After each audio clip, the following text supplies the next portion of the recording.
to get fantastic stuff. He was also with Samsung in the era that they were world champions back in 2014. That's maybe why 2014 was in my brain last season. Last series. Good cop-out. Take it away, Chronicle. No, you had yourself there. Hey, we do get the ban. Udyr ban? Oh, it's no. happening. We're already pivoting away. If you didn't watch, we saw two variations of Udyr. One full tank. The winning one and the not winning one. The winning one was the version that had Riftmaker. I would have loved to see that again, but not going to be the case here. And on the other end, we do see a large amount of attention being paid towards the bot lane. Azir seems to be the big standout here. I wouldn't be surprised if that is what is B1'd here by Gen G. And there have been rumblings of a certain Yordle making his way back into the meta. A Yordle in the plane. Oh, God, I thought we were going to talk about a different Yordle that's been plaguing solo queue at the moment. Oh, no. Okay, thank goodness. Yes, that Yordle in a plane could be a thing, but there's Varus and there's... No. We're first picking it! You said it! You spoke it into existence, Chronicler! That's on me. Everyone, get in chat and make sure that you send your regards to Chronicler for that beautiful cast. Okay, but it's usually in the response to Azir. Now, obviously, the call is if you go for this, if we go for this, you can't go for Azir. It's fine. Specifically, the combination of Lucian with Milio or Nami has been very unsuccessful. And I think Guma and Keria go for it. This is the final. Don't get baited. There's a lot of fun champions that are being hovered here. Milio to me would be the most obvious one. I do think that the combination is the strongest. If Guma and Keria end up losing, that's it for me. That's the end of it. That's the no. Okay. If this bot lane can't get it done, then I don't know if anyone can. As FaZe and Lahens will be piloting Aphelios Lulu. Now, I do think FaZe had a bit of a drop-off, particularly when it came to the internationals, but still, for a rookie, I think his year was absolutely incredible, and him and Lahens is going to be really fun, because I do think Delight was such a really big part of what made Gen G special, but Lahens is the same type of player, right? He has this level of impact that I think Gen G is going to need if they want to take out T1 here. I'd agree. I think they're both as impactful as one another. Very different ways. Absolutely. Exactly. Lahens, sometimes in a negative way. Sometimes in a way that you don't expect. That you don't really understand. No, you don't. But sometimes it just works, you know? And also, I mean, this was where he was making all of his crazy plays and playing things like Elise support and stuff like that. That happened while he was on Gen G, I believe, a little bit. Prior to that, of course, with Griffin, was doing the same thing. But it does tie the team together a little bit, right? Because you got Canyon and Coach Kim who know each other, Lahens and Chovy that know each other. You've got, like, there is tie-ins. Of course, Keen hasn't played with these players prior to this outside of Lahens, who, of course, he came over from KT with. I wanted to say that he was on an island in top lane, but him and Lahens just spent a year playing together. So never you mind. That joke is just not possible. Lahens also loved going to top lane. He did. He was a big fan No, not top lane. It was Krugs. Yeah, just anywhere where he could go that wasn't his lane. Yeah. We do have the Nico being picked up for Faker here, so T1 is looking to go towards the more skirmish, early game heavy style. That obviously, if you're a team, and I think this is really important, that has been playing together for a while, being able to try and go for these really aggressive strategies has a higher chance of working out if you are in sync, if your lane states are good, if you're able to rotate well for early objectives, if you're 2v2, you're in your jungle, in your bot lane, is looking good. There are a lot of opportunities. You're also playing into Corki, Lulu, and Aphelios. So already, Gen G's basically saying we are going to give up a little bit of early game. And what is particularly important for me is that these are the teams that everyone is going to look towards for defining the meta that we have in the LCK at the moment. And right now, the meta is in such a state of flux, given that it's a new patch. No one has any idea, but why would we care about that when we just can go back to Jarvan? Just play Jarvan seems to be the way to do it. We were hovering some Briar. That's not going to happen. It is just going to be Jarvan. Gen G to round out their roster now. We'll see what they're going to put together here. We're looking for a top laner and a jungler. As there's Cassante. And if it ain't broke, don't fix it, I guess. He was banned both games in our last series. And is now going to be snapped up by Keen. Chovy very jealous of the fact that Keen gets to play the Cassante. Because, of course, he loves that champion. And two main options jump out to me. There is the Gwen and there is the Malphite. Now, Malphite is a pick we often see into Aphelios, makes his life very, very unenjoyable, particularly when you add the Jarvan to that. The Gwen is what I think Zeus will go towards very much his style of champion. Loves playing these aggressive type of picks. Ooh. As Canyon actually going to go for the Rel here, so... The support, the jungle Lulu is actually really interesting tech from back in the day. Spirit and Peanut, both players that did play that about 4 years ago. So Canyon going to be back to his AP jungler roots. There you go. Excited to see how that one's going to go. We'll see how quickly he builds his Trinity Force, which is actually the build we saw, I think, from Peanut. Gwen going to be locked in, though, here for Zeus towards that top side of the map. It's going to provide a split push threat and has been an answer to Cassante for a while. Notably going to be buffed next patch. Love to see that. Yeah, Gwen, I do think, is in a great state at the moment, but that is also because a lot of the items that she utilizes are kind of busted. Also, the ability to now go for things like not only Nashers and Leandros, wow, this is a really interesting flex. They're moving Rel to jungle. Did you see that coming? I know you're joking, and I will not stand for it, Atlas. The Rel jungle, obviously, some great plays that we saw from Owner. I also think it makes sense with the Corki. The one thing that the Genji comp was missing was a surefire way to engage. Cassante is great frontline, but not great engage, and this gives Genji a lot more agency that with the Lulu they would otherwise be lacking. And you know, it also means that Canyon doesn't actually need his jungle camps. Rel was amazing at clearing grubs. Chovy can hark up all that farm. Oh, true. Chovy could also help out as well. Fast bomb, things like that. Gatling gun. You can start getting through those grubbies himself. We'll see how it is going to go. Of course, T1, no changes for the roster. They still have all of that synergy to play around. A tough task for Genji day one. See how they do as we hop onto the Rift. 소환사의 협곡에 오신 것을 환영합니다.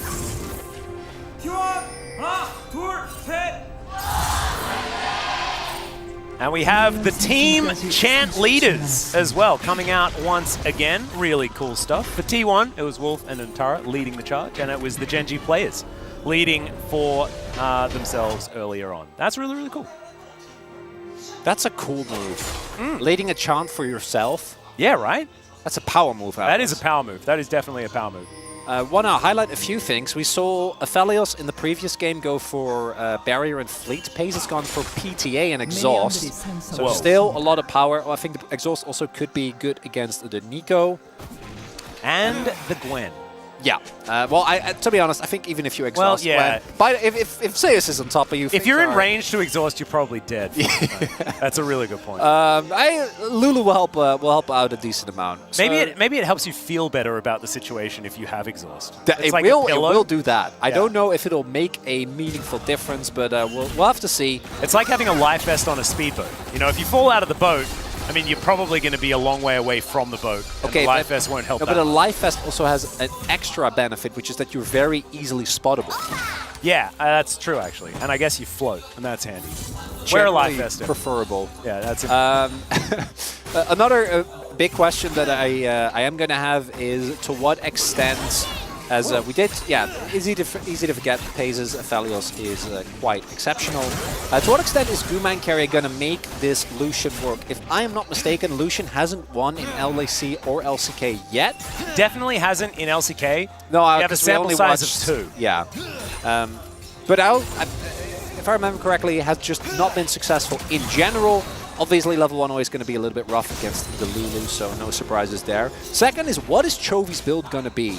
Because I've already, similar to Udyr, seen a lot of builds, and Manamune is kind of a given, but outside of that, I've seen Malignance. I just want the Trinity Force, like Muramana and Infinity Edge come back. Yeah, I don't think that's... Because as an old man, you know, that's just my time. That's returning.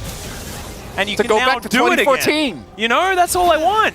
I want to talk about my power spikes. Papa Smithy would remember. Well, that's a very old joke. Very old joke. But this is a really nice start for Paze and Lands, able to get the early level 2, then turn that into a big wave crash, and really put a lot of pressure on this turret, picking themselves up a blade right from the get-go. Also, do note Guma actually going for Dorans, which will help a lot if they are going to look for an all-in. Maybe with Owner is pathing towards the bot side of the map. That ward in Tribrush is still there, but not going to stick around for much longer. But Pays in the lands, not going to risk it. I'm going to look for a back instead. Yep. Lehens, of course, was one of the players that did continue playing Lulu even after she was nerfed just a little bit. Just really liked the champion. So not surprising that he's diverted back to her once again, even though she hasn't been her same priority level. And Canyon going to meet Ona potentially.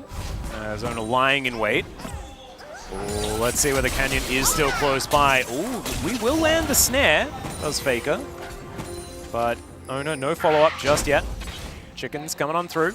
Ona's position going to be given away. There's a crash down. Does find a little bit of a knock-up. And of course, Lehens is here. Flag and drag.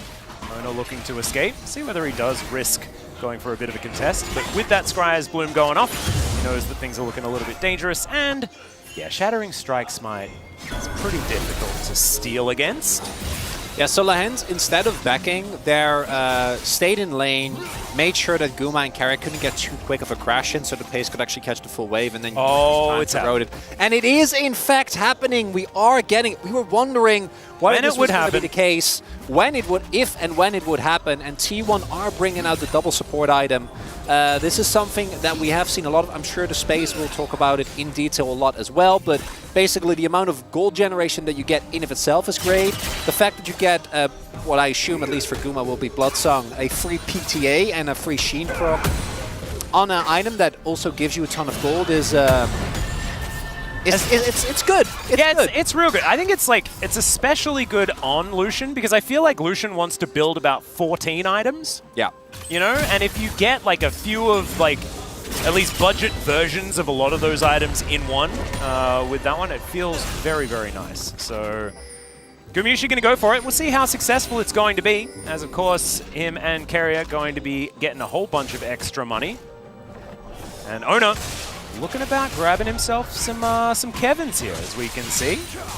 Just going to give the Void Bubs. Different names every single time. Yeah, I'm just like, I'm seeing which one feels better.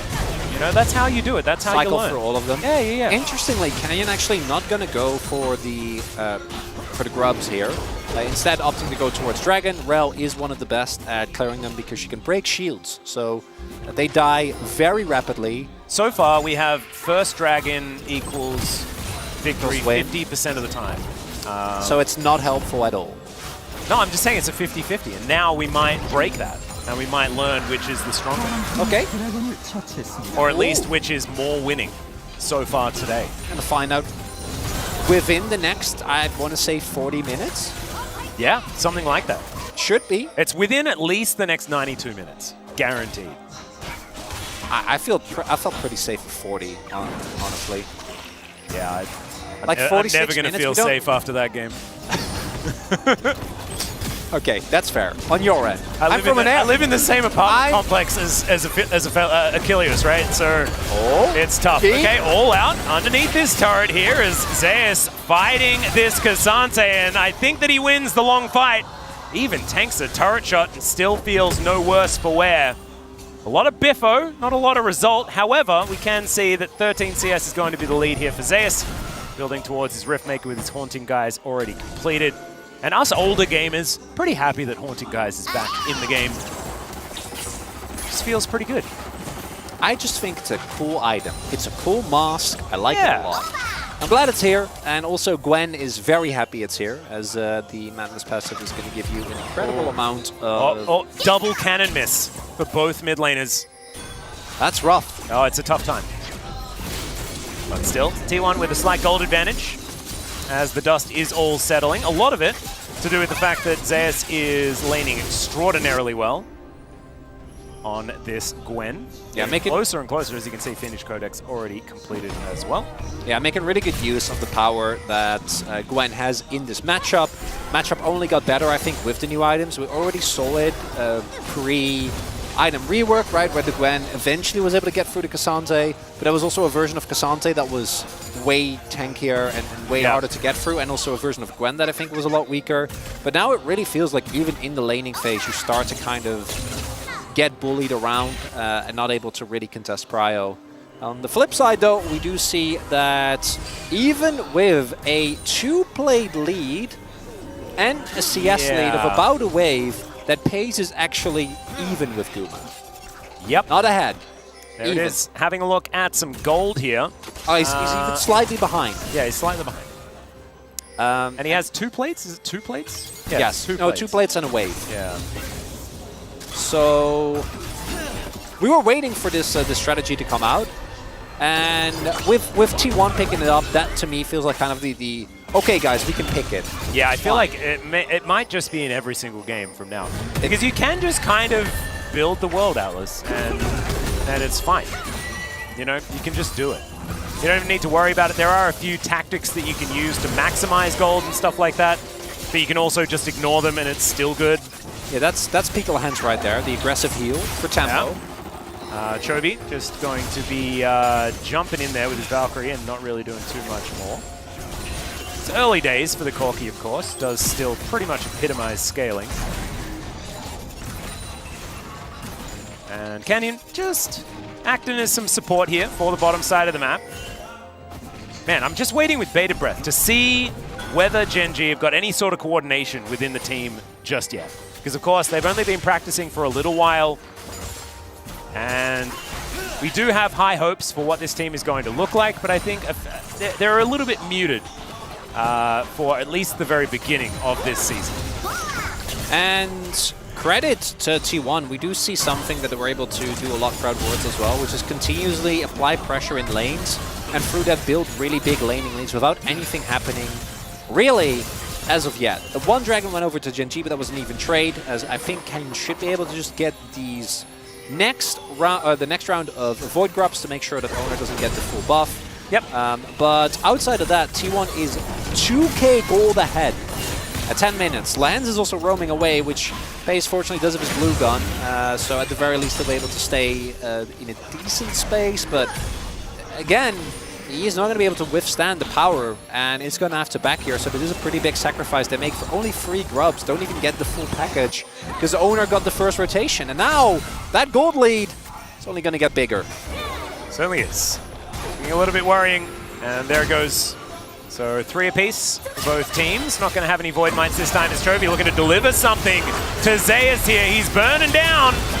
But I don't think it's really going to be a thing that works out. Faker teleports in, collects himself first blood against Keen.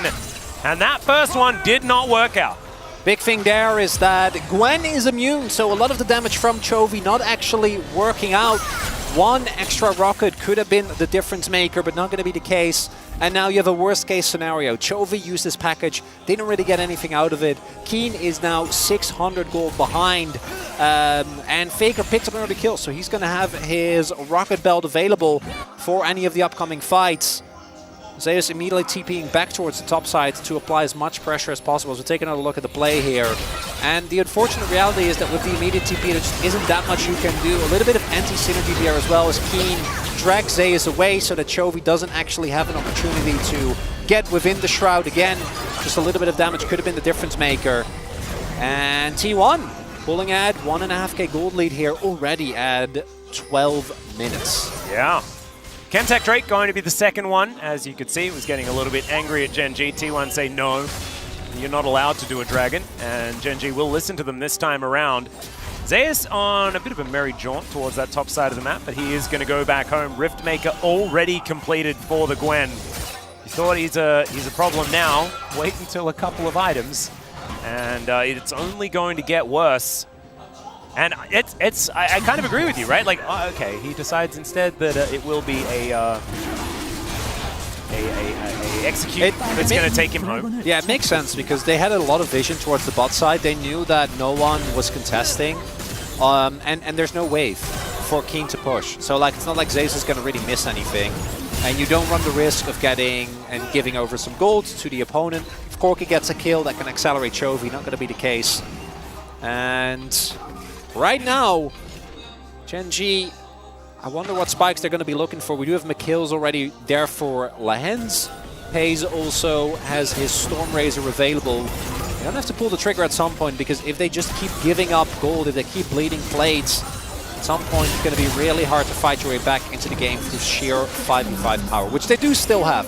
Don't get me wrong. Yeah, they have a fair bit of it. It's not necessarily in the form of, you know, team fight coordination and initiation and things like that. Of course, like Owner and Faker together will be able to start some pretty amazing fights.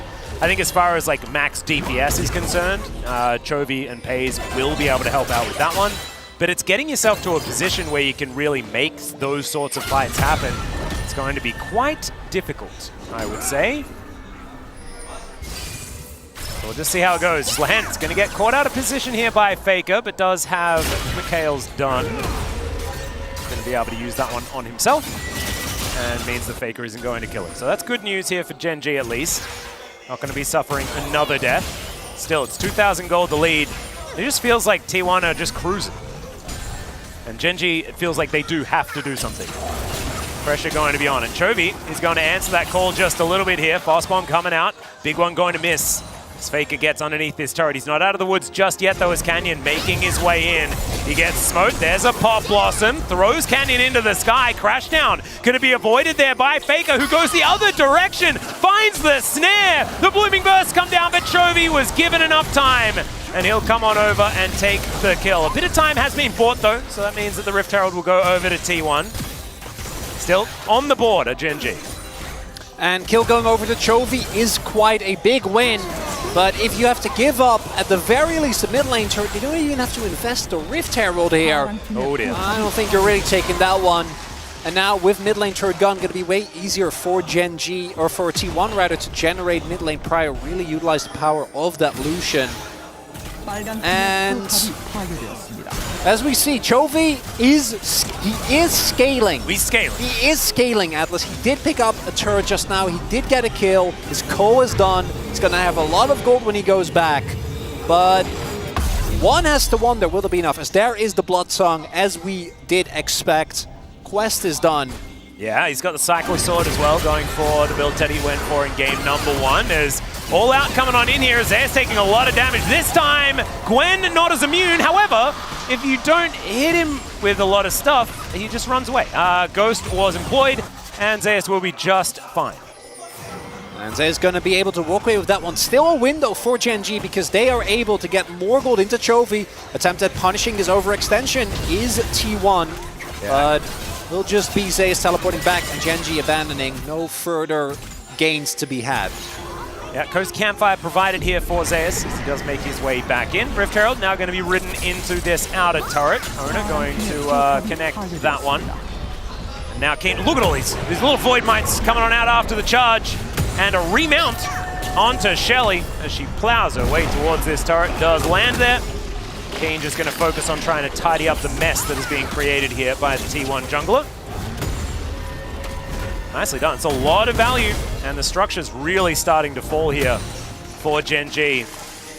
Bottom outer turret being picked up by Chovy definitely was a good thing, but the fact that T1 immediately answers just means that that gold lead remaining intact. 2,000 continues to be that number. 50 seconds on the clock on our third dragon of the game. Going to be an Infernal once again.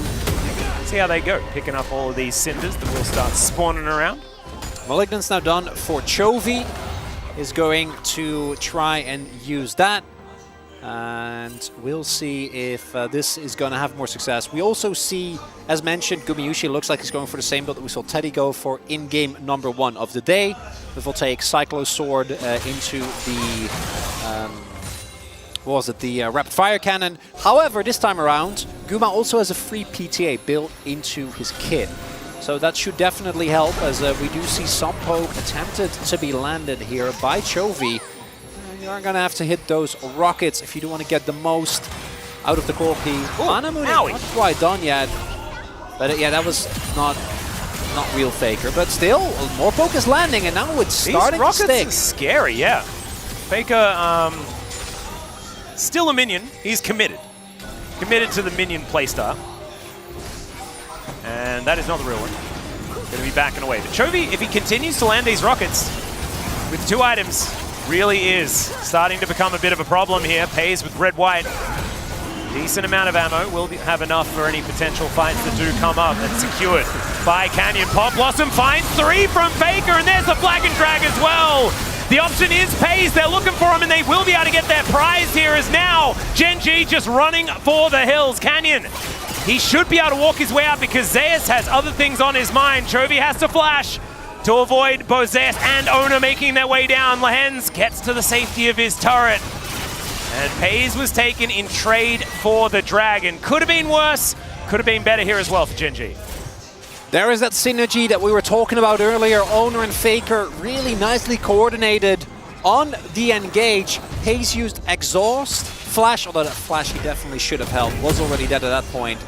Lehens also used Heal as well as Wild Growth, and it still wasn't enough. So the Drake isn't the key objective here. T1 is looking for a really big fight. You can see that they are waiting for the moment. Faker finds the angle, and even with Pace being kept alive for a little bit, between the damage that Guma, Faker, and Owner do, he is always going to go down. The one win for Gen G is that they do actually pick up the Dragon, which I think in the grand scheme of things is quite a big win.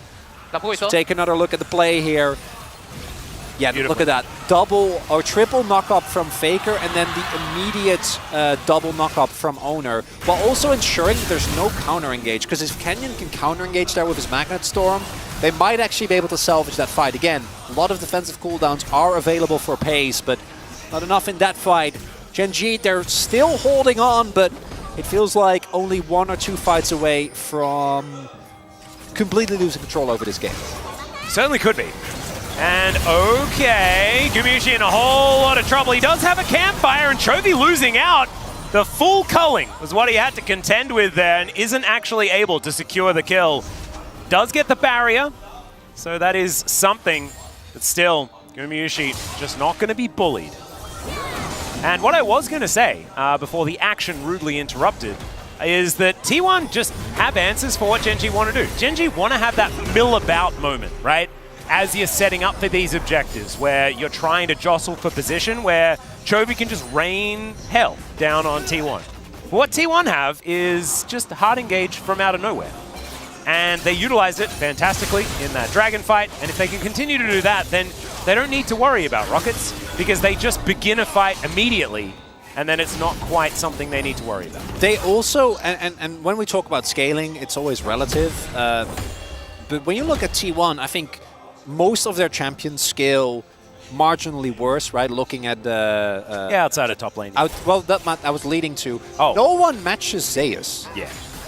Like, I don't even think, even with the damage that we see Chovy pull out with his Malignance, I don't even think that Chovy is able to actually deal with this Gwen once Ghost is up for Zeus. If that cooldown is down, then maybe, but even then, I think it's a bit of a flip. So, T1 has a late game insurance, but they don't really need one right now because they're also 3k gold ahead and in full control of the map. They do need, I think, to break the game completely by picking up a Baron. That would mainly be what I am looking towards, because eventually, I think with current Corki, you are going to reach a point where the old Corki flashbacks come back. I forgot what the build was exactly, the Ludens, or was it the dreaded Ludens, power spike? The Hydra. Yeah, oh yeah, that was... It was Ludens Hydra Void stuff, right? That was yes. It was a really bad time. And even... as we have some poke coming down, even the fact that Chovy has an item with a cool name, and if you don't know what Malignance does, it gives you a lot of ultimate haste, which obviously Corki's happy about, and your ultimate leaves angry puddles on the floor. Angry definitely puddles. Shouldn't stand in, because it also shreds their armor. So it's quite good. I do think the item makes a lot of sense on Corki, and outside of that, Chovy should just be building a whole lot of AD, because Corki is a weird, like... magic damage phase. It's magic damage, but he skills with AD, but he also wants a little bit of magic pen. So so what Chovy's doing right now does definitely make sense, I think. But for now, T1 haven't pulled the trigger yet. I think they are going to be looking towards using Zeus in the side lane, and then starting up the Baron. That's what they have done. They turned off this ward for a little while, as the teleport is going to be committed here by Zeus. They just want a 5v5. And right now you can see Keen waiting a little bit. Doesn't have a forward ward to deal with here as Carrier just going to play defense, and they're too late. Canyon not going to be able to make it in time. Gets a control ward there just to watch the Baron die. Now trying to canter his way out of here on his pants. He will be able to do so. But Gen G just caught napping a little bit there. That is a very aggressive teleport as Faker doesn't find the Pop Blossom. In goes Keen, and Faker is now going to be all outed from this fight. Canyon gets his way out, or does he? Zona does find a flag and drag, and Faker is going to be the one to be taken down. Gen.G getting one, though, isn't quite enough to mitigate what this Baron could potentially do over the next couple of minutes. Might be enough, though, if they can pull the trigger now to go for Dragon. And I love this from Zeus, actually starting it up, forcing the hand of Gen.G, because Gen.G have two options. Either to force Drake before Faker comes. Looks like that is what they're going to do. Faker is going to be up in 15 seconds, does have HTP available, but I think that Gen.G might be able to get this, even with T1 having the Baron buff. The question is, can they get out? And these rockets starting to hurt as well. T1 need to be decisive. They want to make something happen. Cozy Campfire's in there. This Dragon is going to be secured, but now the teleport's coming in. Faker, no Pop Blossom, and there's the Cataclysm. They're trying to just keep them here as Zeus gets into the backline. Chovy makes it to safety, but I don't know whether the pace is going to be so late. Never mind. He just explodes him. And now Faker's in the pit with nowhere to go. A Gravitum comes down. Moonlight Vigil is going to connect, and Faker, he is so low. A big one to the back of the head from Chovy is going to secure it once again, and Gen.G win out in multiple instances. Soul Point set up, and whereas the previous fight was a masterclass from T1 in great coordination, this time it's disjointed. Zeus goes in after Owner finds a multi-man ultimate, but there's no follow-up. I think there T1 wanted it a little bit too badly, knew that they could look for a big team fight. And this means negative Rebel power play. T1 will maybe get a turret with it if they can get something off of the next back. But Soul Point with Infernal Soul being set up. And you see this. And Faker wants to try and cut off Keen from the rest of his team. But instead, the rest of Gen.G is ready. And Faker just ends up being overextension. That TP from Keen looked like it was going to backfire. But instead, they're up a member. And then here, again, I think this engage from Owner is great, but it just comes a little bit too early. He doesn't find a knock-up either, and when Zeus goes in, look at the rest of the team. There's no one with him. Keen is zoning Guma and Keria. By the time Faker joins, the fight is already lost. Yeah, and Faker, of course, looking a little bit silly at the end of that because of everything that happens to begin with. And didn't have a Pop Blossom either. It is just really, really difficult. Maybe something that T1 should have just let go, but hindsight is 20/20 indeed. And they still have a decent gold advantage. But this Baron, ticking down for another 2 seconds, is a -50 on the power play. A little bit meek. I wouldn't say it's necessarily powerful this time around. The Red Bull meek play. We'll see whether the second one is going to be a little bit better, though. As 2.5 minutes on the Baron, 3 minutes on the Infernal Drake. And remember, Canyon does have the Shattering Strike Smite combo, so if there is actually going to be a contest where Gen.G are near the pit, right? If T1 don't manage to pull the wool over their eyes once again, then you're not only in a shooting gallery, but you're also at a disadvantage when it comes to getting those smites. So I don't know whether the Barons are going to be as easy moving forward, but we'll see what T1 can orchestrate for themselves.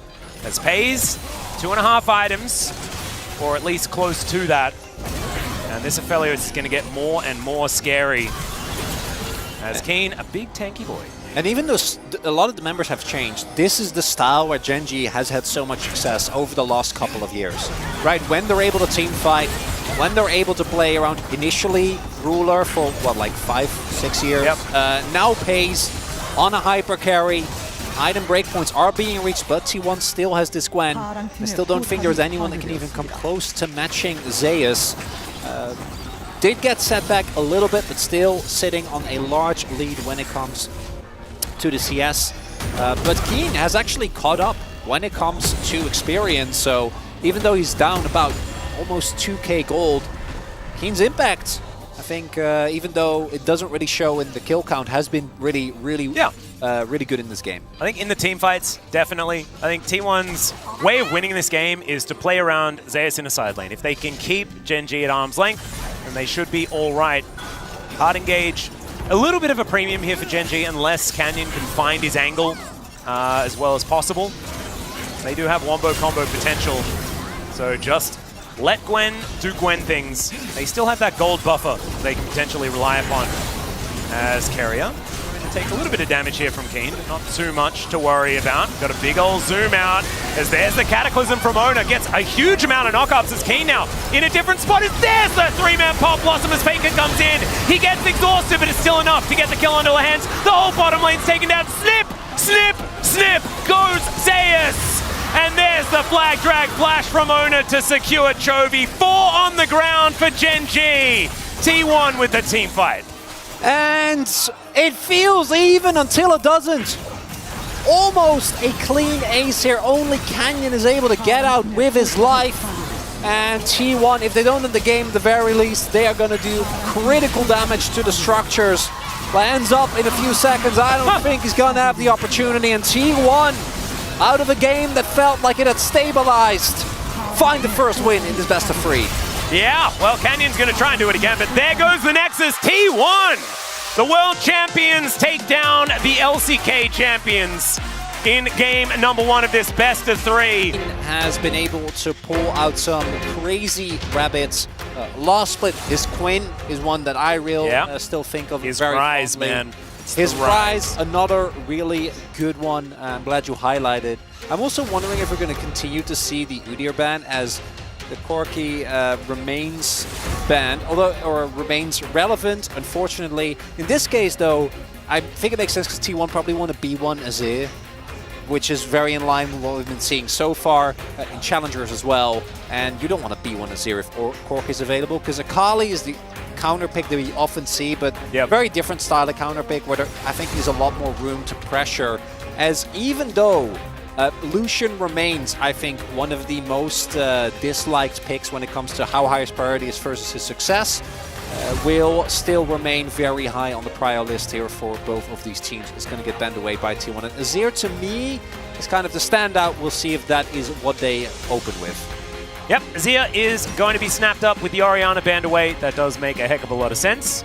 And now we'll see exactly where Gen G are going to go in response.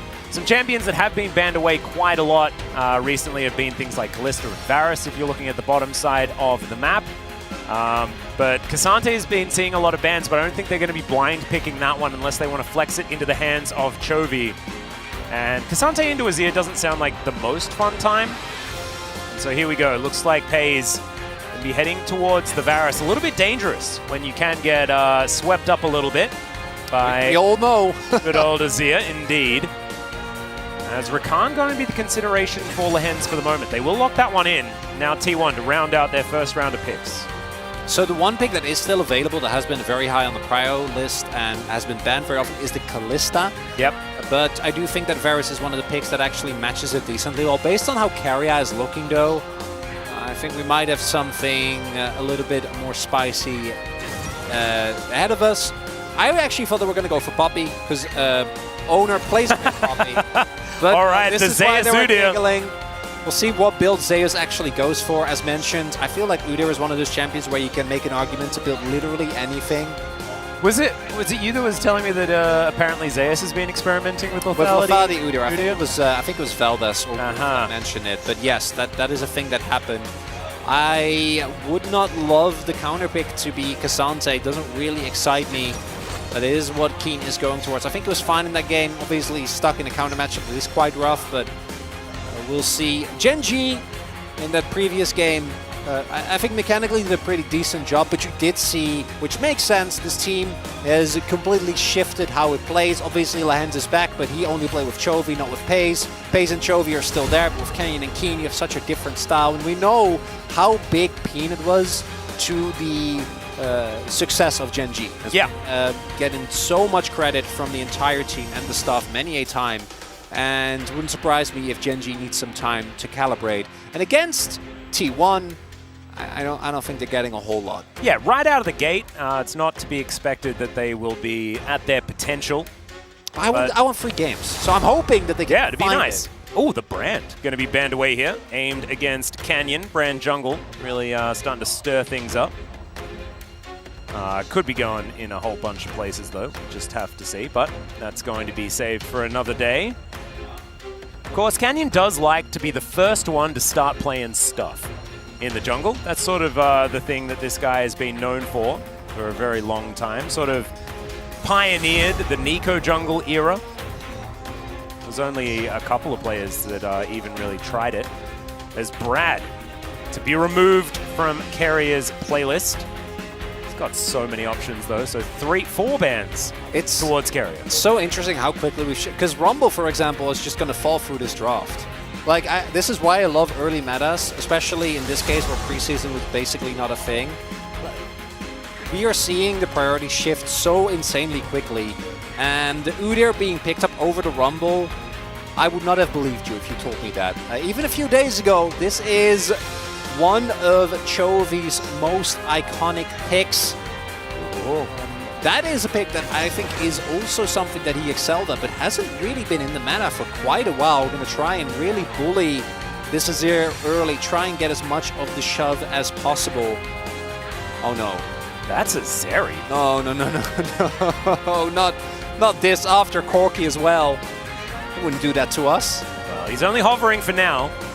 See whether it is the Neela. Wouldn't mind that. Gumayusi does tend to like being the first guy to play Neela, and I was thinking that this was the other option, is the Kalista. The Carrier is instantly going to hover, and there is Senna. And I actually had Senna on my mind, but I thought that Gumayusi, it was going to be the Lee Sin Senna that they have played before. Yeah. And then you can flex things all over the place, find yourself a different jungle matchup, but jungle has been left until last, and so that counter pick option not going to be there. Maokai. The Maokai. Yeah, I am not convinced by this Gen G draft, Atlas. I think it would have worked that patch a while ago where Maokai was strong. Yeah, like patch like halfway through summer. Yeah, this would have been a halfway. Great draft in patch 13 point summer. It also would have been banned, most of the bits of it. Yeah, okay, but we're gonna gloss over that. So does that mean Paze is paying lethality Varus? We actually just like pretending that it's like last year? Oh no. Well, we know how it works in theory. Oh, we've seen this comp a million times. Yeah. You get early prior with Tristana, you have Maokai for the setup and the counter engage. Yeah. Yeah. You also have Buster Shot into the Apotheosis, which is kind of handy. You can tell Neela to go away, please. Okay, comfort matters. This is a team that is made of players. Oh, he's hunting. He's hunting for the straws. You gotta give me something, man. Yeah, where are they? We should just keep like a stack of straws on the desk so that you can grasp at them when you need to, because we're out of them right now. Well, I don't carry any on hand. I wasn't thinking I was going to be grasping straws, but I gotta say, T1's composition obviously is a little bit funky with the Neela Senna, which we know that they play well, but can be a bit of a wild card. And from Gen G, the champions are solid, it's just that they haven't really been meta for quite a while. We'll see if that's for good reason or not, because otherwise, might be going home early tonight, Atlas. Certainly is looking a little bit dire here. Let's see how it goes. We hop under the rift. 소환사의 협곡에 오신 것을 환영합니다.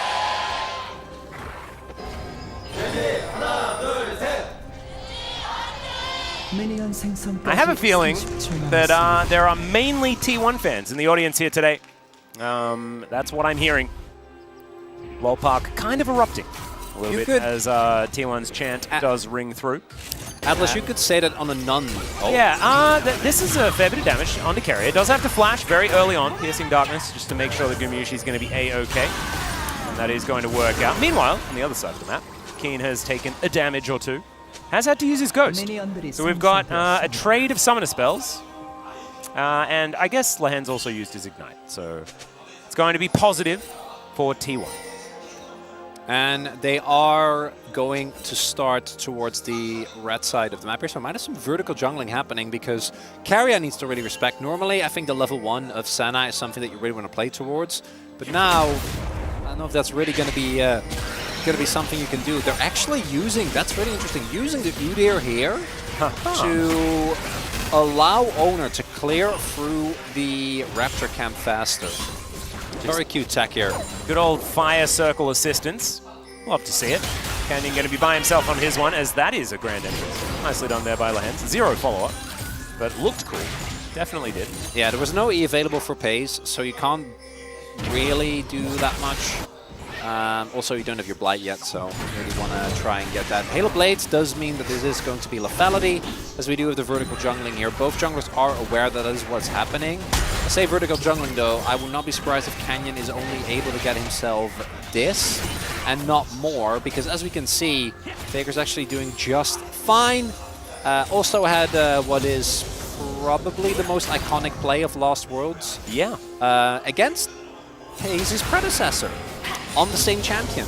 So you're saying that he's pretty good at Azir? Yes, I would say so. And I think Azir is obviously in a great spot right now.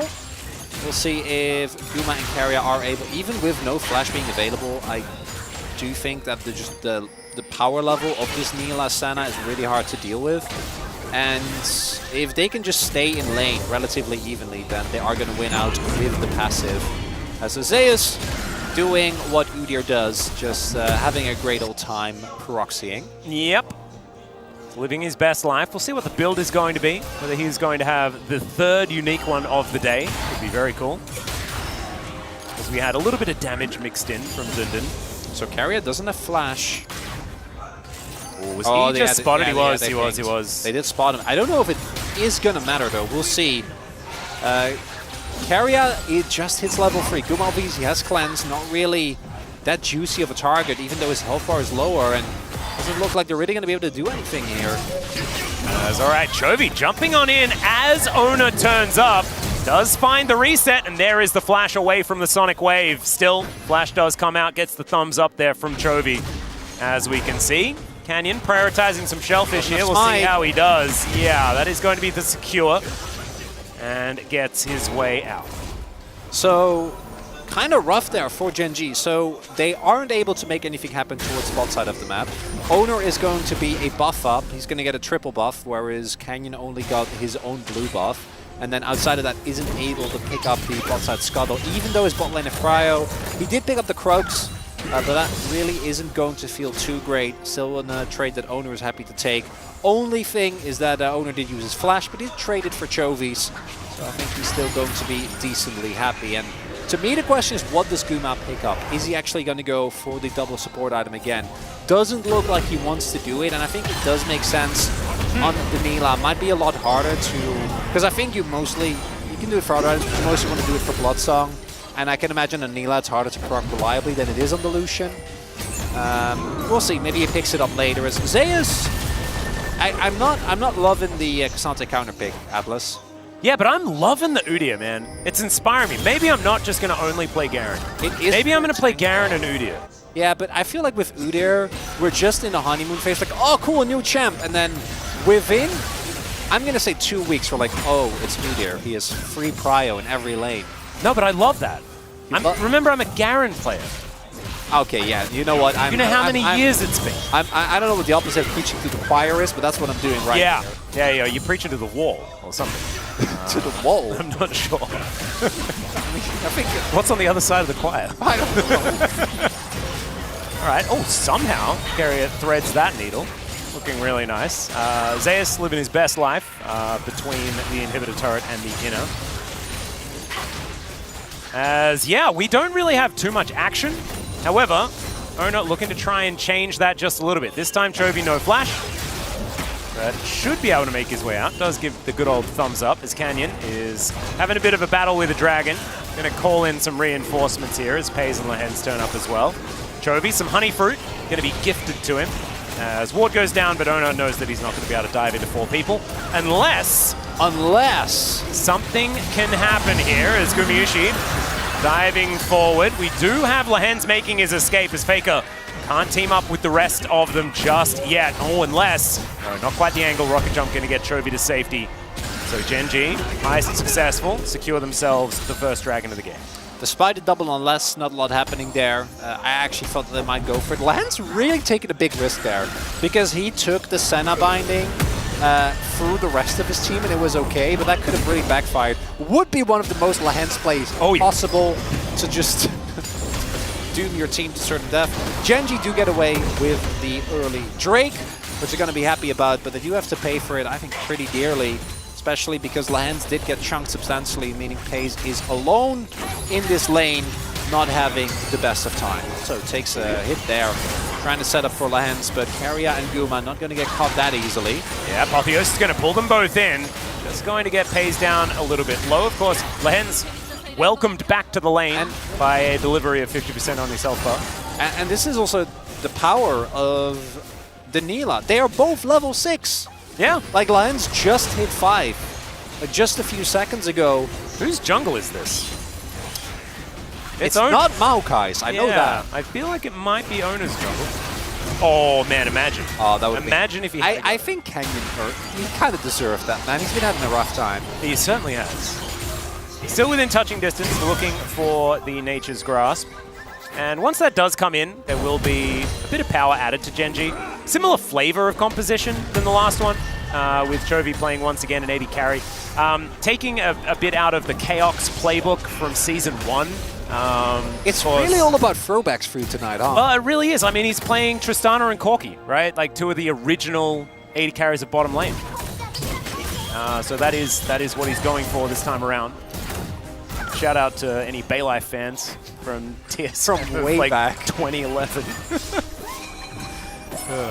Good times. Faker here in mid lane clearing out the minions. Is down a little bit in farm, but nothing to worry about whatsoever.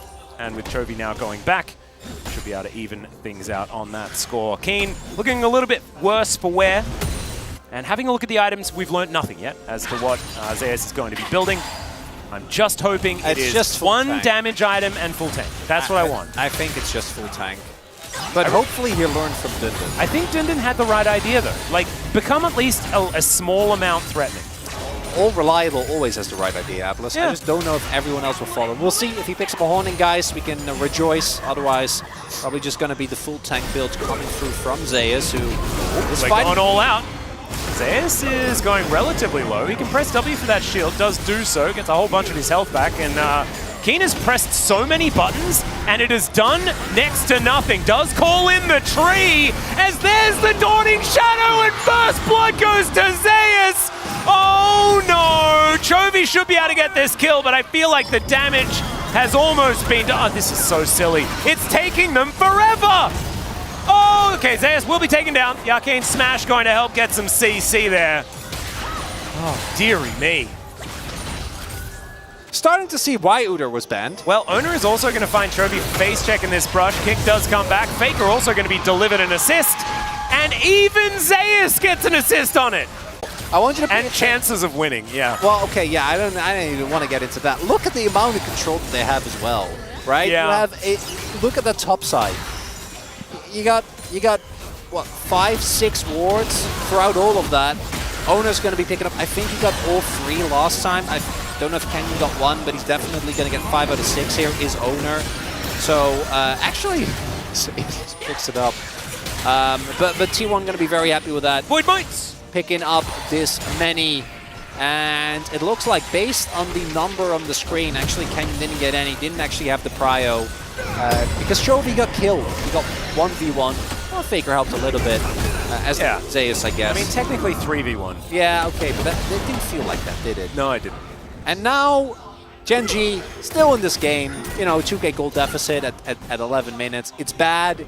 It's not insurmountable, but it's about the feeling. And if we don't see any big plays coming out from Genji, it's going to be even more of an uphill battle. And the big difference with last time is that it is not like Genji has a really necessarily big scaling advantage. Has really nice catch here. Buster shot unfortunately doesn't do it. 공급했다. 개 멋있다. 나이스. 얘 텔은 잠깐만. We might get a translation of what he Drake exactly would be said. big though. Yeah, okay, Owner going to go in. Not going to be able to steal away the Drake. And now Gumushi. Okay, Nature's Grasp going to come down. Twisted advance to try and push the Neela back. Gumushi should die here. And they actually use the ultimate beautifully from Canyon. Make sure that the result isn't going to be there. Another Infernal Rift. 3 in a row. And Genji even out the kill score. So nicely done. Zeus, I love that we just keep watching the Udyr laning against the Cassante. Sad times for Keen there towards that top side.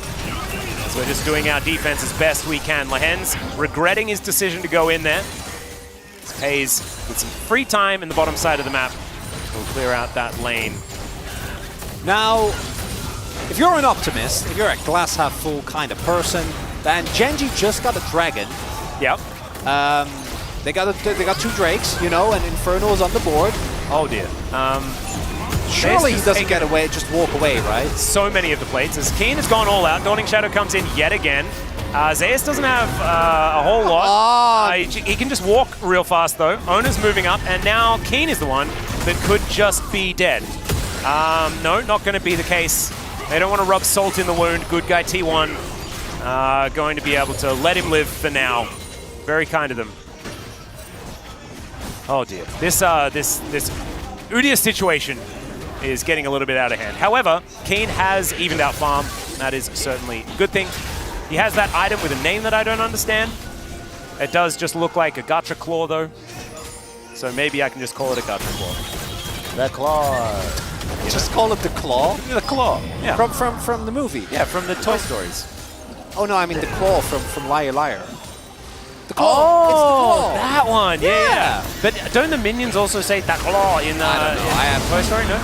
As we take a look at this one, Guma unfortunately a little bit too far forward, and against Maokai in particular, can't really afford that. I wonder if T1 was looking to go a little bit more aggressive there, but obviously Maokai has not been in the meta for such a long time. Again, what his ultimate does. Well, King doing some punching and fighting and stuff, and there says circle. And that is precisely the outcome of the situation. It's gone for the Frozen Fist, so it is going to be the full tank Udyr build.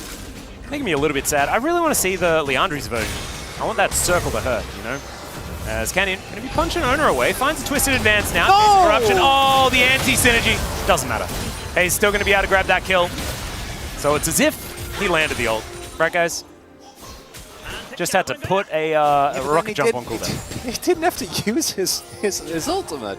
Although it is Lethality Varus, so like your ultimate, doesn't really matter. You have so much ability haste just from your items that I do think that you're not too bothered. As I wonder if you're really worried about it, you can build the Hex Plate, right? Sure. There you go. That solves the issue. New items give us a lot of opportunities. Kind of wondering what item Zadis was going to go for, or Pace rather was going to go for. As we do take a look at the plates, I haven't really been talking about them that much, but the combination of the Senna relentlessly pushing, plus Zeus with Perma Cryo, plus Faker with Nashor's first has just not been a good time for the base of Gen.G. At large, a lot of plates have been taken, but the gold is getting close to being even. It's only for a second because mid lane turret is about to fall, and once mid lane turret falls, the gold lead is going to be in favor of 2-1 again. Oh. But it is better than it was, and it might have an angle here. Yeah. No, they don't. The turret goes down. Turret's even gone. Oh, come on. Yep. The mites were cans in that particular position. Chovy going to try and answer here towards the bottom side, rapidly firing down this turret. We'll be able to collect that one there. Chovy alone in a side lane. His natural habitat, his preferred location. The explosive charge going to secure that one. So happy times, at least in this small moment. So if they get this dragon, I actually really like Gen.G's chances, because I do think that a double AD carry composition with a Infernal Soul is going to be feeling great. Now, will they kill Zeus? Eventually, yes, because he is just building Frozen Heart next because he's playing into a full AD composition, which we haven't really talked about, but Gen.G doesn't have any source of AP. I guess Pays eventually could pivot as Lehens. Ow. Goes back, snares up Pays as well, as Lehens dashing around. Did have to use the ultimate. And will survive, but it looked a little bit dicey there. Bit of a battle towards the top side. Wet Noodles out. That's big, though, because they didn't invest that much. Only the Clans of Guma. Whereas Gen.G most definitely did. Well, there's the Emperor's Divide used defensively here by Faker as Chovy gets on over there. There's the kill to start this one off. Nature's Grasp going to miss onto Ona. They got their target that they were looking for. T1 continuing to push though here as we head towards the mid lane, and Lehens not going to stop this. Looks like Soul Point going to be the priority for Gen.G, but is sacrificing this inner turret going to be worth it is the answer. If they get it. If they get it, yes. If Owner steals it, absolutely not.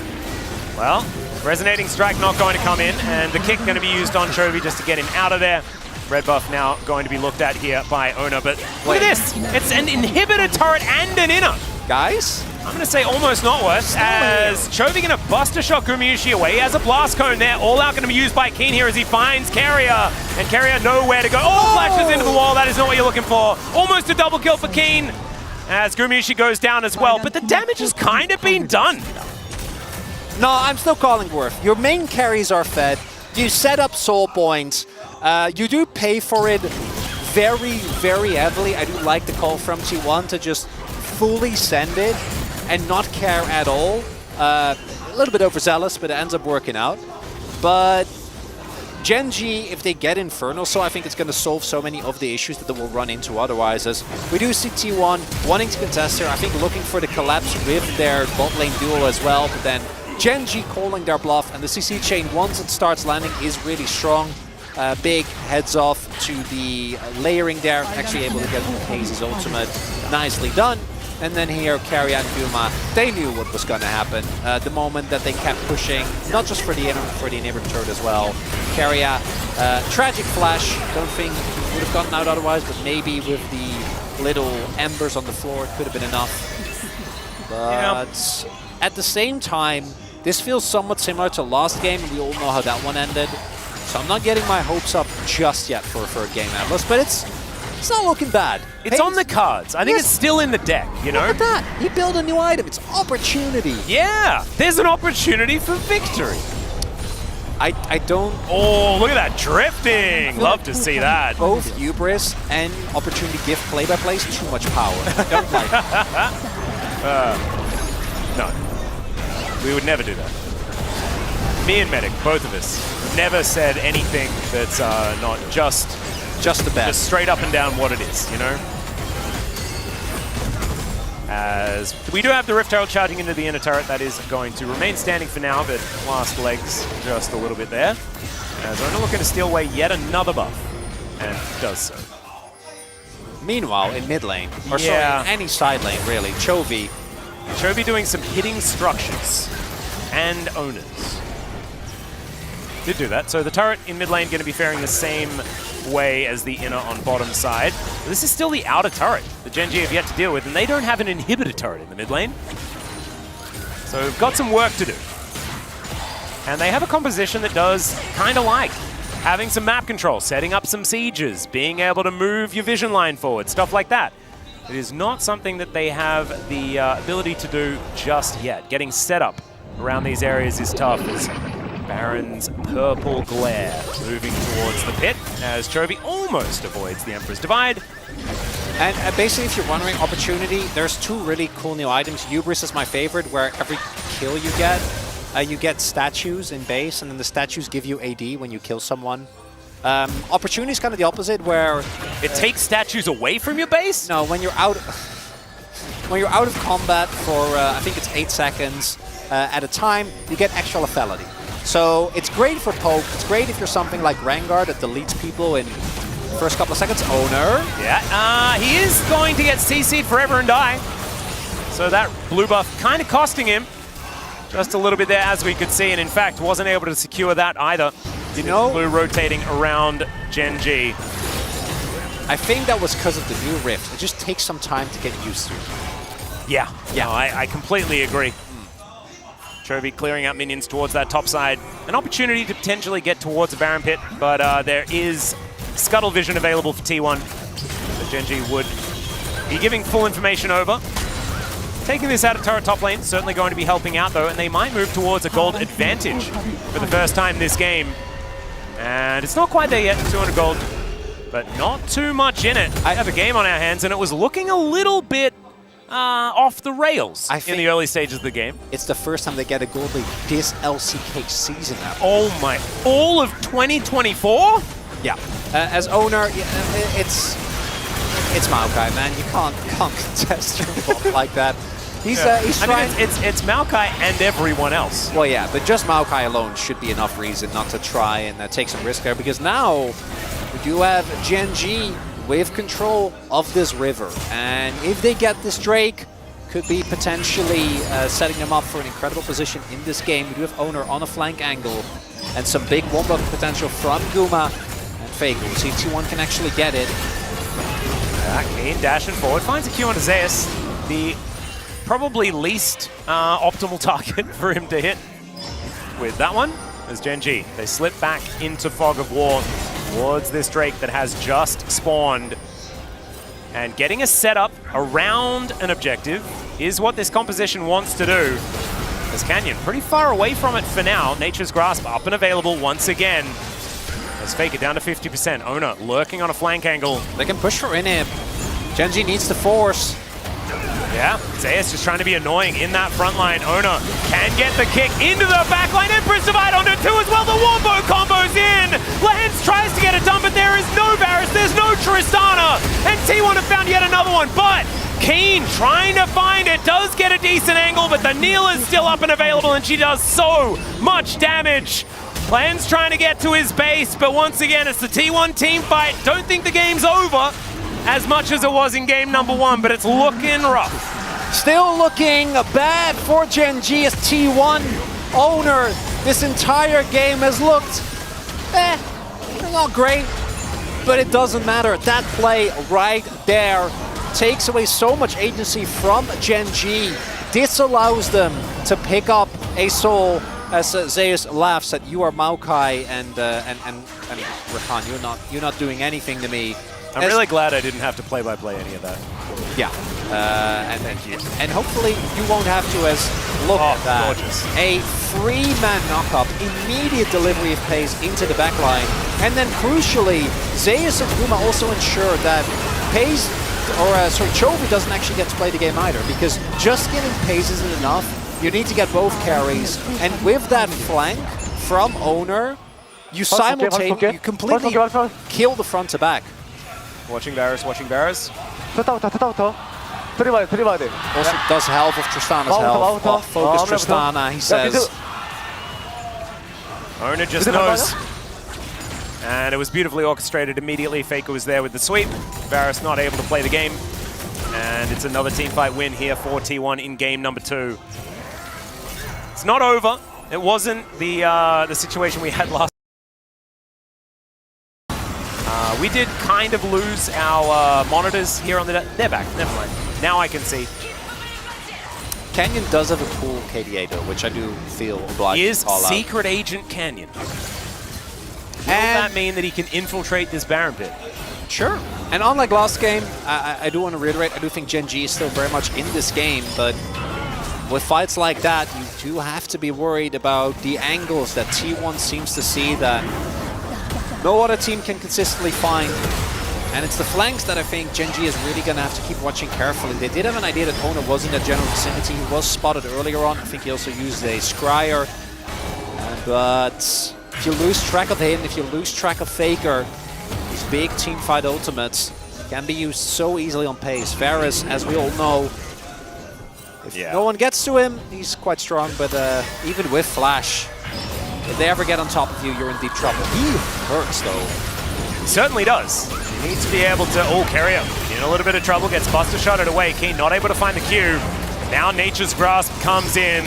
Zeus soaking as much damage as he can, which is quite a lot, as it turns out. FaZe gets the transformation mid-fight, and they finally get the outer turret in the mid lane. That's what Gen G wants these fights to look at, not fully committed. If T1, they manage to sink their teeth in, and it's initiative, right? It's like T1 feels like the ones that are always dictating the plays, and that is something that has been prevalent to a lot of our teams that haven't been playing together for all that long. It's one of those things. Yeah, just T1 against everyone. Well, yes, it's kind of T1 in general. But I do agree with you. And Gen G in particular, even their best iterations, as we've seen over the last, 2.5 years, haven't necessarily been amazing because they play a great early game. Now, of course, we've seen Peanut completely run over teams. We've seen Chovy completely run over teams. But against teams where they are evenly matched, it feels like this is more what they're looking for, which makes it a little more important. And to me, the pivotal members on Gen G aren't actually Chovy and FaZe, although obviously they need to position well, but Keen and Canyon, because they are the ones that needs to mark the threats to their carries and ensure that they don't actually get flanked, that they don't get caught off guard, like T1 might be caught off guard right now. Yeah, Zeus has teleport, but he is just walking his way up, decides to pull the trigger, and now with the teleport, Gen G are just going to back away. I think they could have tried, but they didn't want to take the risk. Not wanting to opt into any sort of 50-50. It's not like a rel situation like they had last time, as that's a nice little snare. There's the flash into the backline, finds Pace. The follow-up just not there, though, as Chovy just says goodnight to Faker. An all-out coming through once again here as Zeus going down low, but he's an Udyr. Low is a weird term to talk about when it comes to him. So, just to pick off here for Gen G, and now they can slink back towards the Baron. Try to pick that one up. Chovy going to get tagged by a Sonic Wave, but no follow-up available here. A little bit of extra gusto, perhaps, from the T1 mid laner, and now a teleport back Senna from healing. Keen. Owner's still there. Yeah, Canyon actually getting relatively low. Keen at full health because he just teleported back, but Pays possibly vulnerable. Faker in 10. We'll see whether they actually go for this one as the Baron getting lower and lower. Chovy auto-attacking it. And it looks like Gen G are a little bit split on the decision. There's the Q from Keen. It's big. It's Gumayusi, the apotheosis. And T1 will find the team fight. The Baron goes down. Yeah, Canyon manages to get that one. Chovy's still alive as Faker dead once again. And he gets the Baron. That is certainly good news. First death goes over to Canyon as the triple comes in. There is one Baron up for Gen G. But will the Nexus be there? Oh, I think with Chovy up and the Baron buff being there, there's no opportunity to enter, but T1 is going to pick up a second Dragon there. And that means Gen G, yes, they get the Baron, but the sustain from Senna being the big difference maker to me there. The amount of healing that Keria was able to do meant that you can see the health bar slowly go down. As we take another look at this play, this initially looked with that root landing like they were going to be able to just 100-0 pace, but this time Keen and Canyon actually get the zone control. They actually create the space, and Faker immediately gets blown up. Obviously, he's Nazir amongst many enemies. But look at this, the health bars on Gen G go down.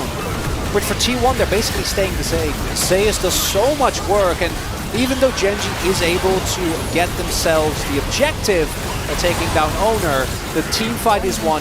Faker cheapies in, and then Chovy just kills him. Yeah. I feel like Chovy and Canyon communicated that one really well to one another, and the other players were just doing things. Yes. Because they focus Owner, they get him out of commission, and then they secure the Baron, and then they're like, all right, guys, let's get out. And they're like, we're already out. We made it out the other way. But Gen G does have a goal lead. Yeah, there we go. Red Bull Baron power play sitting at 2.3k. As Keen dives on top of Zeus once again.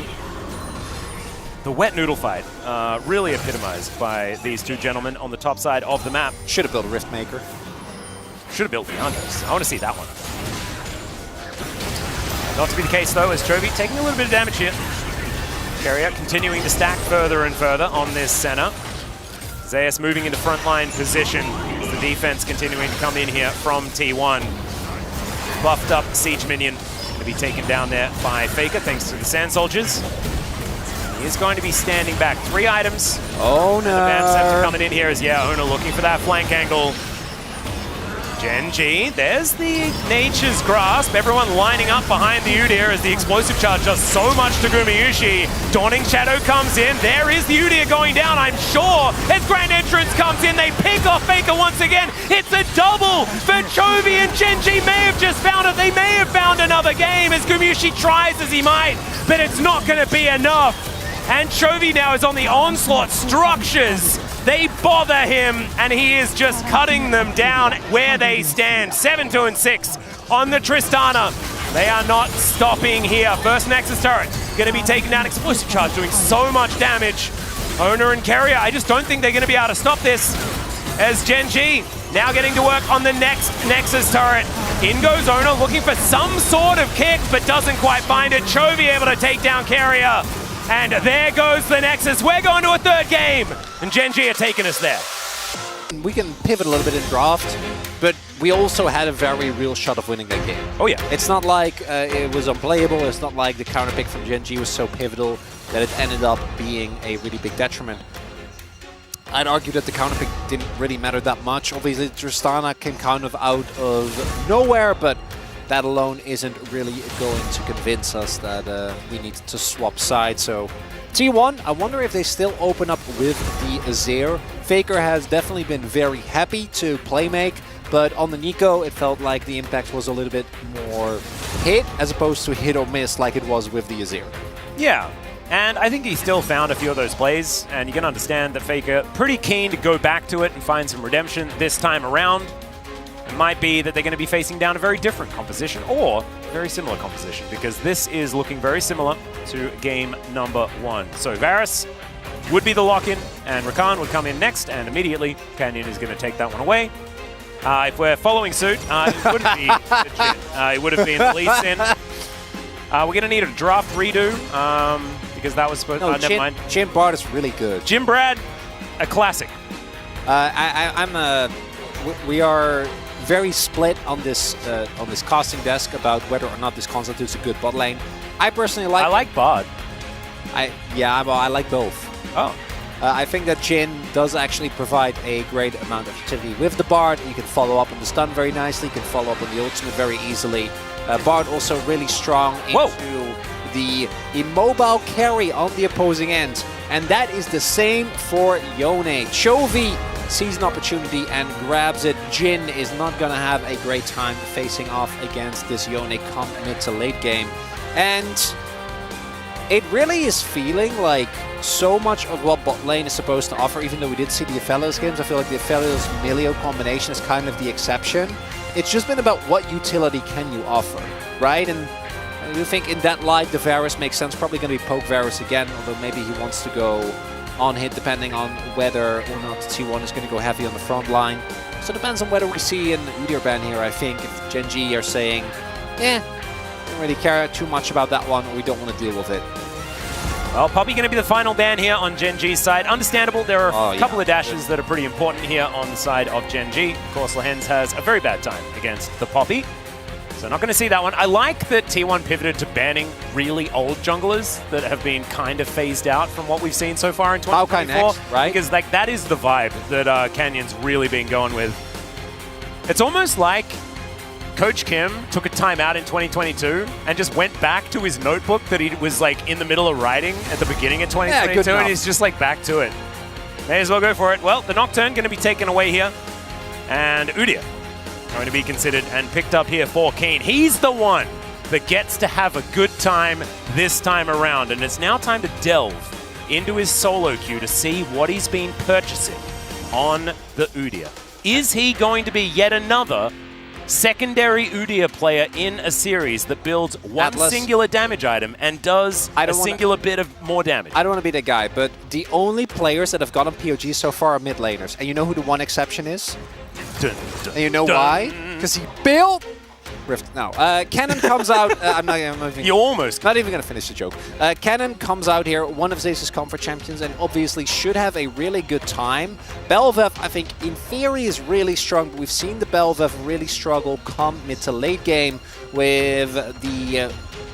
I want to say, effectively, zero amount of mistakes you could make on the pick while still having a big impact. But early on, you can be a menace, and I think T1 really playing more akin to the draft we saw in game number 1, where it's very much about the early game prio, turning that into substantial leads. What is Canyon gonna pick?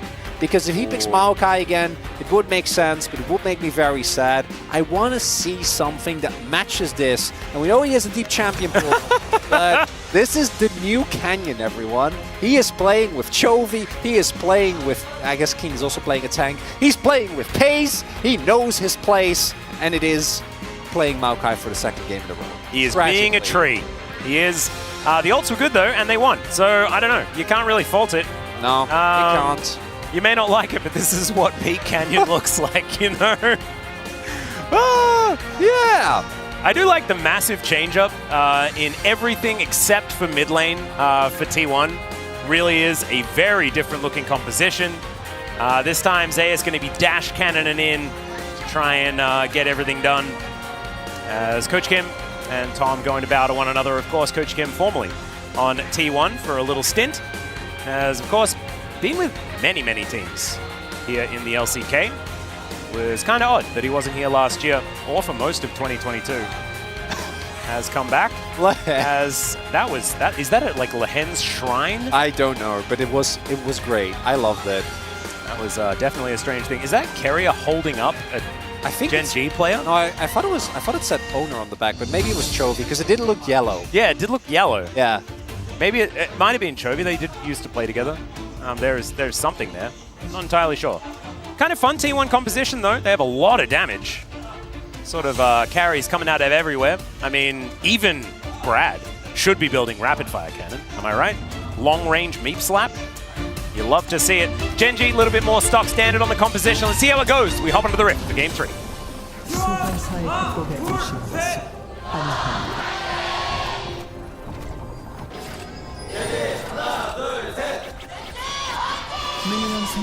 All right, the Gen G fans trying to be as loud as possible. They are a little bit outnumbered here at Lowell Park today.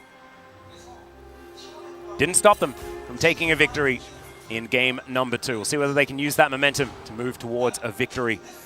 Keen, his last game was on Udyr as, oh dearie me, that's a flash from Carrier. He's still on fire. Hail of Arrows comes down. Lots of flashes coming in. He's underneath this turret, and there is first blood for FaZe. Chovy taking 1 billion damage. They will be able to secure it. So, sweet 400 gold going over to FaZe. He's going to be feeling very good about that. And can he go back and buy a World Atlas immediately? That's the second game in a row where Carrier is forced to flash early on. Not really respecting the potential invade, gets punished very, very aggressively. Now, there was a sacrifice that had to be made for this. Chovy joining the play did mean he has to teleport back to lane, so Faker might be trying to play very aggressively towards an attempted early back force. As yeah, very straightforward, even with bone plating and the flash and a nice Q. Unfortunately, not going to be able to actually stay alive throughout it all. But Lehens has to back and Chovy has to back. And FaZe also backed, wanting to use the money that he has available.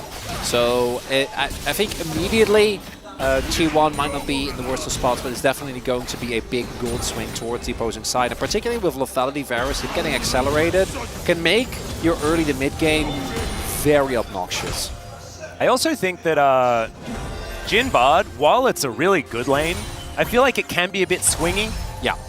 Here and there, because Bard in general is a champion that benefits a lot from having control. You know, you can set up your cups of cocoa and get things the way that you want to, but I think the Carrier might be able to just orchestrate that eventually anyway. We all know what he's capable of.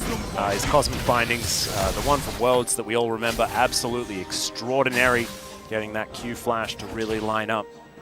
We'll see whether he can provide that magic after a difficult early start to this one, as Ona just floating around. Doesn't know that there is a kitty cat in the brush. Last time we saw the Bel'Veth was a long time ago. In fact, Umpty was the last one to play it.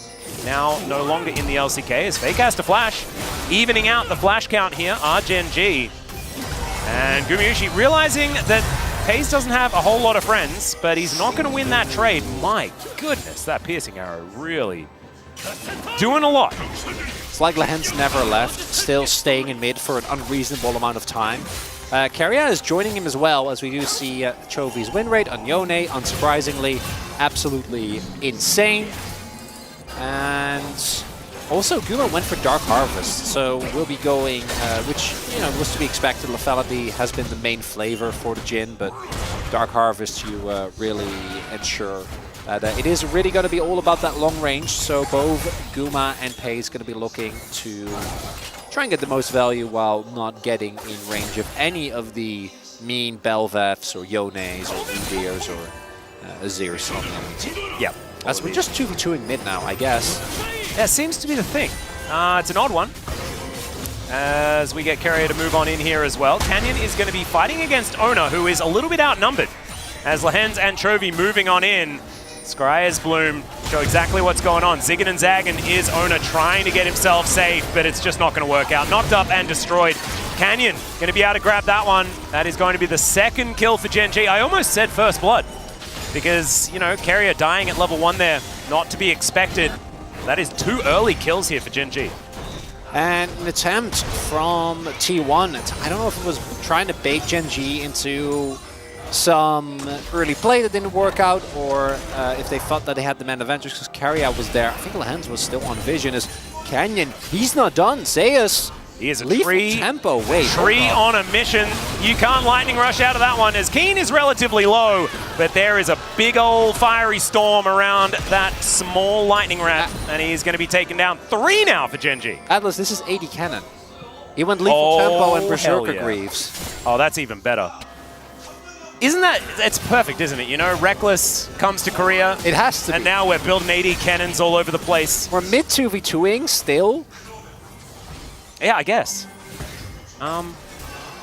It's a weird and wonderful time here. Day 1, 2024, LCK Spring. As I have confirmation, BB from the Spanish League actually tweeted to me saying that they're Kevins. So They're Kevins. they're Kevins. It's the handshake between Korea and Spain. Kevins. Kevins. So there's the confirmation. All right. And I like it. I don't know. It just feels good. Yeah, I'm okay with it. I think the sheer creativity of it all is enough to convince me personally. Faker T being back to lane, Owner will be able to pick up, but this is a trade we've been seeing a lot of, and I like the Kevins. I think they're cool. I don't know if they're really worth it yet. I think that remains to be seen as Drake gets taken, and we have literally only good Drakes still left on the table. Ooh. There's no bad opportunities. There is Cloud, there is Infernal, there's Hex. Beautiful. It's all good. Love it. A lovely time. As far as dragons are concerned, first dragon has been on the losing side. I'm pretty sure it's still the case, unless it's just moved back to 50-50. I can't remember what happened in Game 2. Wasn't really keeping track of who took what. But I'm pretty sure if you start on the Kevins, not the dragon, then you do stand to lose statistically more often. That's what I'm leaning towards. As Chovy sweeping up some minions, as he is wont to do. Belveth doing her best to stay really far ahead in farm. That is what she's going to continue to do, as Keria is going to get engaged on. Over the wall goes Canyon, and Keria, I don't know whether he's getting out of this one. The ulti comes in, and Chovy says, thank you so much for our 4th one of the game. 1-0-2 on the Yone as well, as now even Gumayushi has to exit. Look at this gank squad. It's like Canyon and Lehens have been born to play with one another, you know, just roaming the rift. Looking to lock people down. They needed to synchronize. Okay, that's what the first 2 games were for. It was calibration. Calibration. Linking up, Atlas. That's what we were waiting for. And right now, Genji, 1K gold lead, looking quite good now. Of course, you know, by no means an unsurmountable lead. T1 still have a lot of tools available to them. Particularly, I think, when it comes to those mid-game skirmishes. But with Genji is the one pulling the trigger first, they actually see chain not fair. Like, oh no, it's really between Maokai, Varus, Yone, and Rakan, you're not playing the game. And the amount of safety that they have with this Unbound Soul, you Canyon saw has Chovy just ultimate. walks forward and says, Oni, you're not going home. You're staying here. 4 versus 3. A magical journey is going to come on through. They're just leaving Gumayushi to die, and he will do so. Chains of Corruption come in. Ona gonna try and dash his way out. Has a zag left, but it's the wrong direction still. He will be alive. Faker gonna take some plates, but there are 2 that go down on the bottom side of the map as well. Chovy deals with them. 2-0-0 on the lethality Varus as well here. 4 pays. I'm gonna have a look at it one more time. This, I mean, the first couple of games, neck and neck. It was talking about macro and all these plays and stuff. This is just chaos. They're actually playing so proactive, and what is really, really telling to me is Chovy is just leaving lane. Like, it's not like he's shoving out a wave. Faker is just there, dealing with the wave as Canyon makes sure that Keria and Owner don't get off too easily. Owner is able to use his dashes to not get caught by Lehens, but they just left Guma there, man. They left him alone. Yeah. He's just a poor Jin underneath the turret. He doesn't get to take a journey. And if this was the Challenger broadcast, I'd say a whole lot of things, but I'm not going to. Because I've decided to be a professional, and all champions agree. Okay, Jin's not the problem. It's the fact that Lehens has been roaming around the map and has been having a colossal impact. And Chovy and Canyon as well. And Carrier's been trying to match, but it just doesn't seem to be working quite as well as Lehens being unlocked. And we've spoken about this. When Lehens was on Genji in the past, when he was on KT, you unlock Lehens, and you unlock the team's ability to make plays and make moves around this map. He was more famous for it on champions like Leona, but he's done it on his Rakan before in the past as well. He's done it on his Blitzcrank. He's done it on Singed. Although not to as much success, to be perfectly honest. Hey, any second, Ayumi will get back into the meta and we'll go back to that. It's actually not true. His Singed was stupidly successful, actually. So I tell a lie there. As Ona looking for some grubs, some Kevins.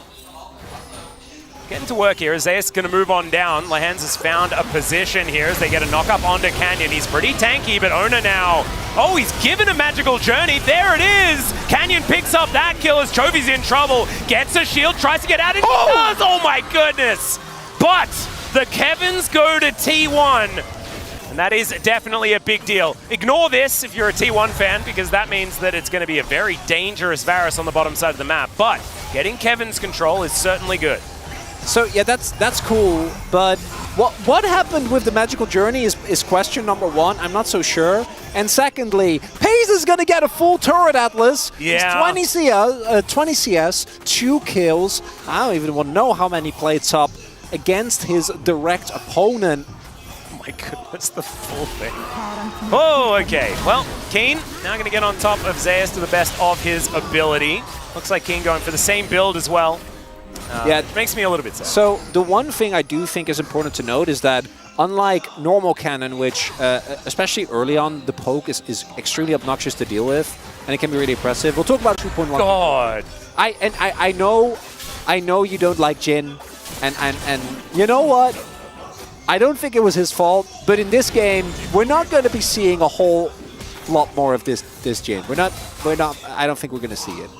Yeah, the plague, the thing plaguing Jin, which is a lot of losing, looks to be continuing here, unless something really, really good can happen. Because Gumiushi is a great Jin player. He not only that, but he is also one of the 80 carries that in this scenario can actually provide utility. True. You know, even though he's really far behind his counterpart. So maybe that's enough, but and they have two other attack speed scaling champions, 3 other attack speed scaling champions on the team. Yeah, but so this 80 cannon, right? In theory, what happens is you build enough tank shredding items and then you just chew through Keen's health bar. But there is already one frozen heart on the enemy team, which against the Zero has a lot of value. And there's going to be probably another frozen heart once Keen finishes his. Yeah. So I'm not feeling super. But I'm happy we get to see new champions. You know, we get Udyr and now we get AD Cannon. That's cool. Yeah. But is it good? We also get to see Maokai. Well, yeah, I'm not... Awesome. He's got a bomb. I'm genuinely impressed by the level of professionalism that you can say that without really the sarcasm. I'm trying real hard, I'm not going to lie. No, you're doing a great job. For those that were watching the Challenger broadcast yesterday, yes, they can tell that there is certain opinions that I have on some champions, warranted and not. To be like, we all have those things. We all have we're all irked by certain things. For me, it's Jin Karma. You know, that's what has really bothered me, and I lean more towards the Jin side of it that gets on my nerves. That's fine. It's fine. It's more personal, though, so I'm going to try and keep that one to myself. He says after speaking about it solidly for 15 minutes. Rift Herald is about to be up, and I don't think there's going to be a contest possible here for T1. They're going to need a miracle. Like, we're looking at Faker finding a multi-man shuffle, but who are your actual targets for a shuffle? And really, it's just Paze. Yeah, and Paze is a lot of the money. Chains of Corruption comes in, gets a fade away. It's Gumiushi. Not going to be in auto range, and that does mean that it... Hands! What was that? Look, don't question He Lance. just flashed! He didn't even flash Ignite! No, he just flashed. It's sending a message. What message? The message is, I don't need flash. He doesn't have X-Flash, Atlas. No, but he doesn't need it. He's like, no, I don't need this. Oh, Lehans. He's just so Lehans. He's just... Yeah. Oh, okay. Sometimes you just don't question it, and you move forward. 4,000 gold the lead here for Gen G. Our first Hextech Dragon of the game going to be coming up, and the first of the series, I'm pretty sure, unless there was one lonely Hextech at the beginning of Game 1. I can't quite remember. But 1.5 minutes till Drake number 3 for Gen G, or the first for T1 is going to spawn. We're really going to need to see a bit of recalibration here from T1. Try and get this game back in order. I think this series being the first series between, like, that both these two teams play is really funny because it's going to be really easy to draw grand conclusions. Oh, yeah. Whereas I think I want to go back to the interview that they gave at the beginning, which is both of these just being like, these players that we're going to be playing against are all really good, and I'm really excited to play them. And I know we'll get to play them a lot because, let's be honest, what is the expected outcome for Spring Finals? Yeah, who do you think are going to face? It's these two. Yes, it's Gen G T1. I mean, it's the inevitability of the LCK. It just you know? keeps happening, man. So I prefer to look at it in that way. I think that would have said the same thing if Gen G, right, would have been in the position where they are right now, or where T1 is right now, where it's looking kind of rough in the third games. Chovy. Bit of a knock-up onto Chovy. He's going to return the favor in kind as he flashes on top of Ona, who goes stabby-stabby for a little while, and Carrier says, let's take a pause. That is going to come in. The curtains are called here by Gumayusi, but he's not finding too many of them. Keen turns up, and good night, Carrier. Going to pay for his sins as Faker does find the Emperor's Divide. T1 are on the board. They figured it out, but Gumayusi is well and truly dead, and Ona, he gets away, but at what cost? As Canyon is going to drive his Rift Herald into the mid-outer turret, and everything is just falling down. A couple of charges here, and Gen G are just plowing through the map here of T1. They're also they're looking really good to pick up the Hextech Drake here. Not actually able to get the actual turret towards the bottom half of the map, but they are able to get mid. They're able to get the mid inner thanks to the charge of Canyon. And they do substantial damage to the inner, and I would be shocked if T1 can get themselves towards this Drake. And this is the problem with the T1 comp. Once it is behind, it doesn't feel great. And normally you have like, but what if cannon? But this is 80 cannon. Chains of Corruption. Stabby might need to be employed as Owner is just going to go down. That is the kill going over to Lehens, I believe, with a tick of Ignite. Just can't really get into his jungle, unfortunately. Yeah, Belvev, another example of a champion that when you start falling behind, just starts feeling worse and worse. As I think T1 looking for these type of sideline picks is definitely the way to go. I don't think you're going to actually win a 5v5 with the deficit you're already in. But it just isn't enough, right? Like, look at how much they actually invest here. A curtain call comes out.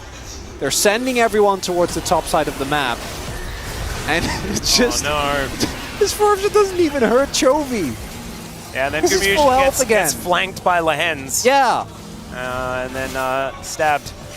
Not a good time as Gen G clear up the inner turret on the bottom side of the map. T1 trying to grab themselves a cross map. Keen is here with a big angry circle. And he'll at least be able to deal with the minions. Zeus and Carrier taking a magical journey to get out. But Gen G, man, they have come into this one with a whole lot of vengeance. Feels like they needed a bit of a warm-up. Things are looking pretty good now. Domestic Gen G, man. It's not the same a good team. look. But it's also, yeah, this is the thing. Like, have we... I don't think I haven't got enough. I don't have enough tape yet. You know, I know it went to 3 games and I can't expect more than that, but I just really want to see more from this team because super teams have been a dangerous thing to utter. Yeah, you know, like ever since KT, all right, 2018, it's just a... Can we put it to a vote? Just make it a best of 5. No one will mind. Oh, that's true. G-Sun, are you there? Can we chat? Can we make it happen? Can we talk to the commissioner of the LCK and just ask for a conversion to best of 5? That'd be really cool. Please. We got the okay. Yeah, she's going to ask. She's going to ask. So G-Sun's on it. Trying to get a little bit more out of this one. Because we can get some silver scrapes on day 1 of the LCK. Wouldn't that be dope? Yeah. That would be dope, Atlas. Yeah, I reckon the players would this probably be upset about it. I don't think this one got a whole lot more in it. No. We'll see. Yeah, T1 has won games from worse positions, but not often. And you know, as far as deficits go, you generally shouldn't be able to win games from these positions. It's kind of how League is played. And it's also like the composition from Gen G doesn't open a lot of doors. As Lehens, speaking of which, is just going to look for Owner here. He is able to dish, dash, and dive away. Nice. As wait. Fate comes in. Nature's Grasp comes down as well as Faker does find the scoop onto Canyon, but he's not exactly the optimal target as Lehens is slinking away. Zeus finds it. with the last Q. The Shuriken will pick up Lehens there. So his first death of the game. Surprising, to be perfectly honest.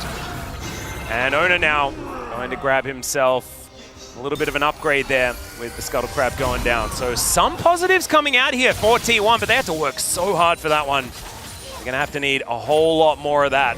They want to get back into this game. As Ona once again finding himself in an awkward position. Chovy not quite finding the ult though. We'll have to go back to the Soul. I mean, this is how it starts. You know, it starts with a pick-off left or right. Yeah. Lehens giving up a bounty. Faker getting some gold, and before you know it...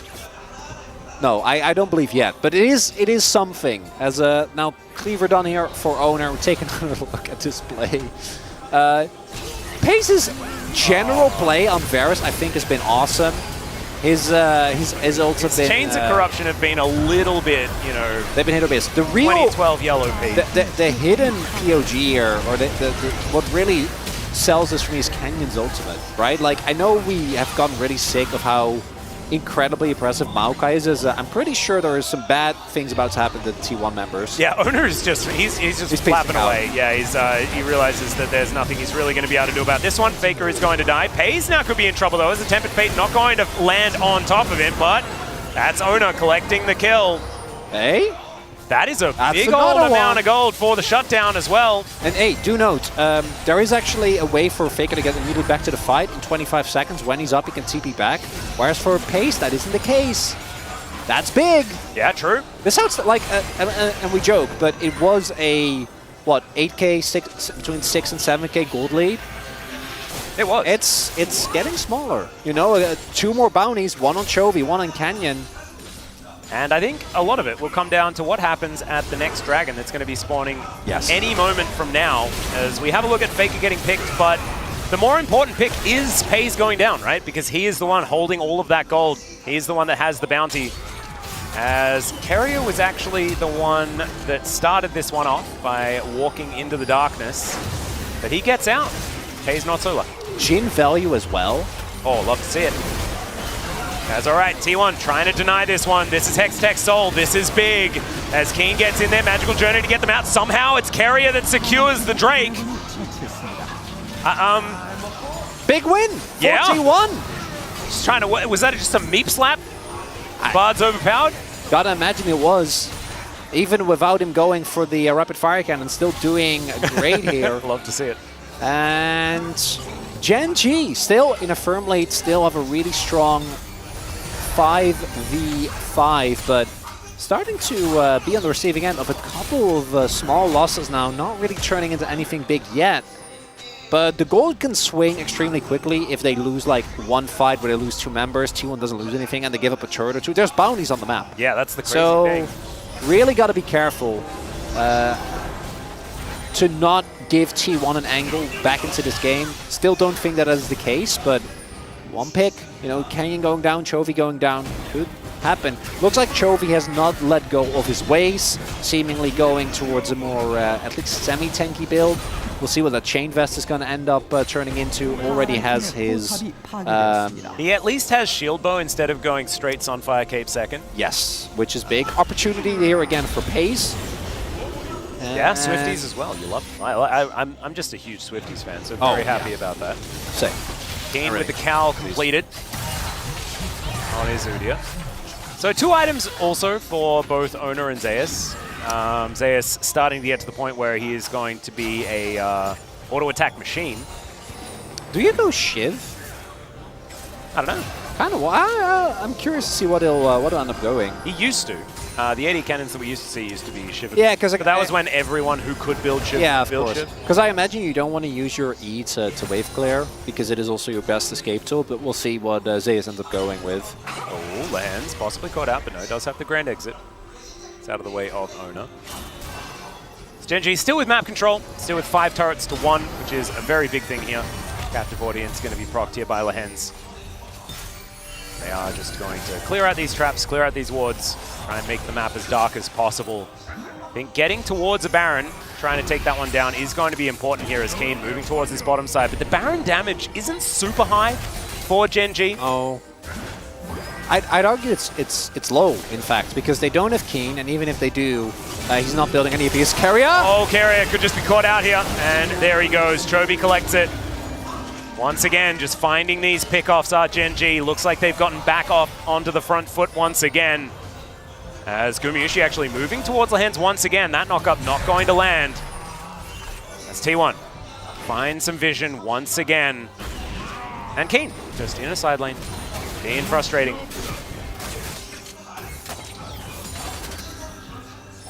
So I'm just contemplating whether or not Udyr is good. Because I know he's good early. Yes. Like that we figured out. But does he do enough? I think he's great. He's got the claw again. The claw, yeah. So your first association with the claw is the Toy Story one. Yeah. Yeah, mine would be. I mean, I'm a big Jim Carrey fan, so. I mean, Liar is the first one. Though. No, I completely understand. And Liar, great film. But that's just where my brain went first. No, I mean, you can't control where your first association I definitely can't. I can't control where my brain goes ever. That's very true. As it Pays actually is almost 3 times the damage that Guma has done. Guma has definitely been on the receiving end of a lot of pain, has been focused down aggressively, and Kerry has, I think, been struggling the most on T1 together with Owner in this specific game as Keen finds Zeus. But Carrier does have Magical Journey. Is going to get a stun down there as well, as Keen getting shot quite a few times, and there it is. Gumayusi going to lock that one down, and Keen is a little bit too far forward with none of the rest of his team anywhere near to provide any sort of support, some value for this Bard as well. That Magical Journey allowing the response time for T1 to be so much accelerated. Good to see, as Faker has a Lich Bane. Everyone just wants to do auto attacks really good for T1. That's what I'm noticing. That's the first time that we've seen that in as far as I can remember, on specifically, like outside of... Weren't we asking for it on Azir yesterday? I don't know. Just because there was someone that was just split pushing all game. It was a joke, because if you like teleporting in, trying to, you know, kill a base, then yeah, Lich Bane makes a lot of sense. But as a main item on Azir, interested to see where this will go. And right now, in about 8 seconds, the possible soul will spawn. This is a must-win fight for T1. They're still 6.5k gold almost behind. Keen is back. Gen G have control. T1 don't deny this. Winning the game is going to be really, really hard. Yep. Vision going to be cleared here as Ona looking to rotate around. Carrier has already dove over the top with these Hex Gates as in goes Lahans. He finds Gumayusi, who immediately explodes. Nature's Grasp to come down as well. This is a guaranteed Hextech Soul, and T1 do not want to be around to see it. They're going to vacate the area immediately. Beautiful turn there by Gen G, and they are looking to now just move over to this Baron and look to lock that one down as well. 5v4 should mean they'll have enough control to grab that one for themselves, but looking for a reset first. And it's Lance, the Joker of the Rift, that finds himself the flank there. Is he the POG vote? For me, right now, yeah, I would say so. I think that his early impact has been the big difference maker here. And also, when you look at the head-to-head, it's night and day in this specific game. Lahans is flashing in. There's the Tempered Fate. He just moves out of the way of it. Nicely done there to try and keep himself alive. Avoids the ulti from Chovy. He's dead, but he has avoided some stuff, and it looked kind of cool. Yeah. But he does die again. And that should be an opportunity to go for the Baron now. Maybe we can see Zeus pick up a bounty or two here, but Gen G can be really happy. Going according to game plan. Yeah, already getting started on levels up. He has Axiom Arc. Yeah, I mean... That's not a new item, but you wouldn't know it. TP coming in. Yeah, let's see whether T1 can mount any sort of defense. As in goes Chovy, unbinds the soul, and says goodnight to the cannon. Faker clearing out vision where he can, but I don't think he's going to be able to swoop in and do anything here as the Belveth has a blast cone available, gets into the pit somehow, and nails it! Okay, all right, Ona. Yes, you have the better smite button, 100%. He's going to be able to secure that one for T1, and you can see a little fist bump there as well. We'll have to see how much it actually means for the outcome of the game, but if T1 stay alive in this, I think that moment had almost everything to do with it. They're not letting go, Atlas. They're clinging on to the game. I don't even believe that happened. It was at 3k health. Like, what happened? What think they did were that much damage to Baron? Did they just use skills and kill it? I guess Ona may have just done stabby and smoke. Oh yeah, okay, but he's one Bel'Veth. One Bel'Veth can't do 3k health in a second as Zeus gets unceremoniously dunked on. Just absolutely demolished. All right, let's check it out. So how did all that damage happen? So 3k, it just got down to 79 HP and smoked it. 79. So there you go. And you heard the shriek of the crowd here as well. That one gets taken down. Lahens is in a position on the map. It turns out that it was not a position that was very good for him to be in. This game is going places, Atlas. This game is going. That is absolutely true. Chovy is golden. And yeah, he's looking in a bit of trouble. Nature's Grasp to try and save him. Some flashes forward here as he gets a shield, but he is still going to go down, and Ona will possess him now. Looking for some knockups onto Canyon, and starting to unravel a little bit for Genji. Oh my, what? Oh, hello? Pays? It's a lot of damage. But he needs to land a whole lot more of those. And Genji going to have to get their hands back on the steering wheel once again. So I want to draw attention, which we'll talk about the state of the game a little bit. The cool new item that Zeus has bought, which is Terminus, which allows you to both get bonus armor and magic resist, while then on the other end, like you have alternating. Yeah, it's the alternating attacks. thingy, right? Yeah, so you build up armor pen and magic resist, which obviously you have a lot of magic damage still. As yeah, this is Lahens just way too far. Look at the rest of his team as well. Yeah, I'm not sure what he was, but it's Lahens, so yeah, it's Lahens. And then Keria trying to redeem himself for what has been a rough game. Chovy has flash, so he flashes that, he's completely fine, but he really wants to hold on to it, pays for it with his life, and that's 2 picks in rapid succession going the way of T1. And that's 1,000 gold to Ona as well, and he is a legitimate carry threat on this team. Yeah. He's got so much farm, as we can see. And building towards a G8 for the 4th item. Having a look at the trough of Genji's gold advantage, it is eking back towards T1, and it's only 3,000 gold. There is still Hextech Soul in the hands of Genji, but it's a 3,000 Baron power play here for T1 as it does tick off, and that is a large swing back. Oh, we might be heading towards an Elder Flip, Atlas. Oh, baby. Gold's going to be basically even after this inner falls. Yeah, that's a slight gold lead for Genji, but it doesn't Look mean at the little that much mini at Kevins. this point. Little mini Kevins running after the next possible turret. Beautiful. It's in a minute. It's going to happen. It's the flip. It's on its way. But looking at the bottom jungle, I think Genji is feeling pretty good about it, because they do have a somewhat unreasonable amount of control in this carrier. I guess it's fine. Yeah, Genji just going to run away from him. There's Chains of Corruption, and he's dead. Not fine. No, he's not. Take it back. He is not fine, and Pays is gold, and then he is not. This is a calibration game, Atlas. That's that's what we're witnessing. Yeah, both teams are calibrated. The Joy-Cons are not working. We're going to need to go into the settings. You got to like take them off and then and then put them back. Yeah. This is the old machine. The cartridge needs. You got to take it out and blow it. Yeah, put it back. There's dust in there. Yeah. Something's not working right. Something's not working. Oh dear. Yeah, no, certainly some calibration on both ends. It's new season, new me. 100%. For everyone. As now Genji is pushing with 5 people in the mid lane, setting up for Elder. And T1 is pushing with 2 people in the top lane. Setting up for killing a top lane turret. Yeah, but they're going to lose Elder. Which they know. They have double TP. So Zeus and Faking can join at a moment's notice. But there is 0 control. There is 1 ward. Are they going to try to just force this turret goes down really fast. And yeah, look they at have Lich Bane, man! Genji are a little bit perplexed as to what to do. They're going to lose the inhibitor. So inhib, traded for an inhib. But the Elder is right here. Okay, they're trying to set up a bait. Oh, they don't want to go, dear. but they do! There's the flash forward with the quickness. Chains of Corruption comes in, Tempered Fate to buy some space, but Ona is, very close to taking Lahens with him, but he will go down. And now, Chovy diving on forward. Keen is a brick wall, but he cannot withstand it for too long, with Faker and Zeus having some deadly autos to come on in there. There's the ulti, the sweep comes in from Faker, and he finds the kill onto the Udyr. Lahens has turned up yet again, and Pays, he just does so much damage. My goodness, you blink and you lose him as the Elder is getting very angry. Teleport to come forward as Gumayushi Carrier. I don't think they're going to be able to do this by themselves. The rest of their team are dead. Chovy and Canyon. That it?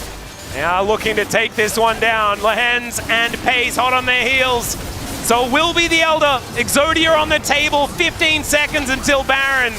They'd like to grab that one as well. And it's looking like Gen G might be able to take this first matchup against T1. That's just cruel. Baron has to watch as Elder gets taken knowing he's next. Yeah, so T1 don't have they don't have a choice, right? They have to walk into unwarded territory here because there's one of two scenarios. Either you don't walk in and they get Elder, or you do walk in and hope that you can maybe do something. And if you fall for the trap, you fall for the trap.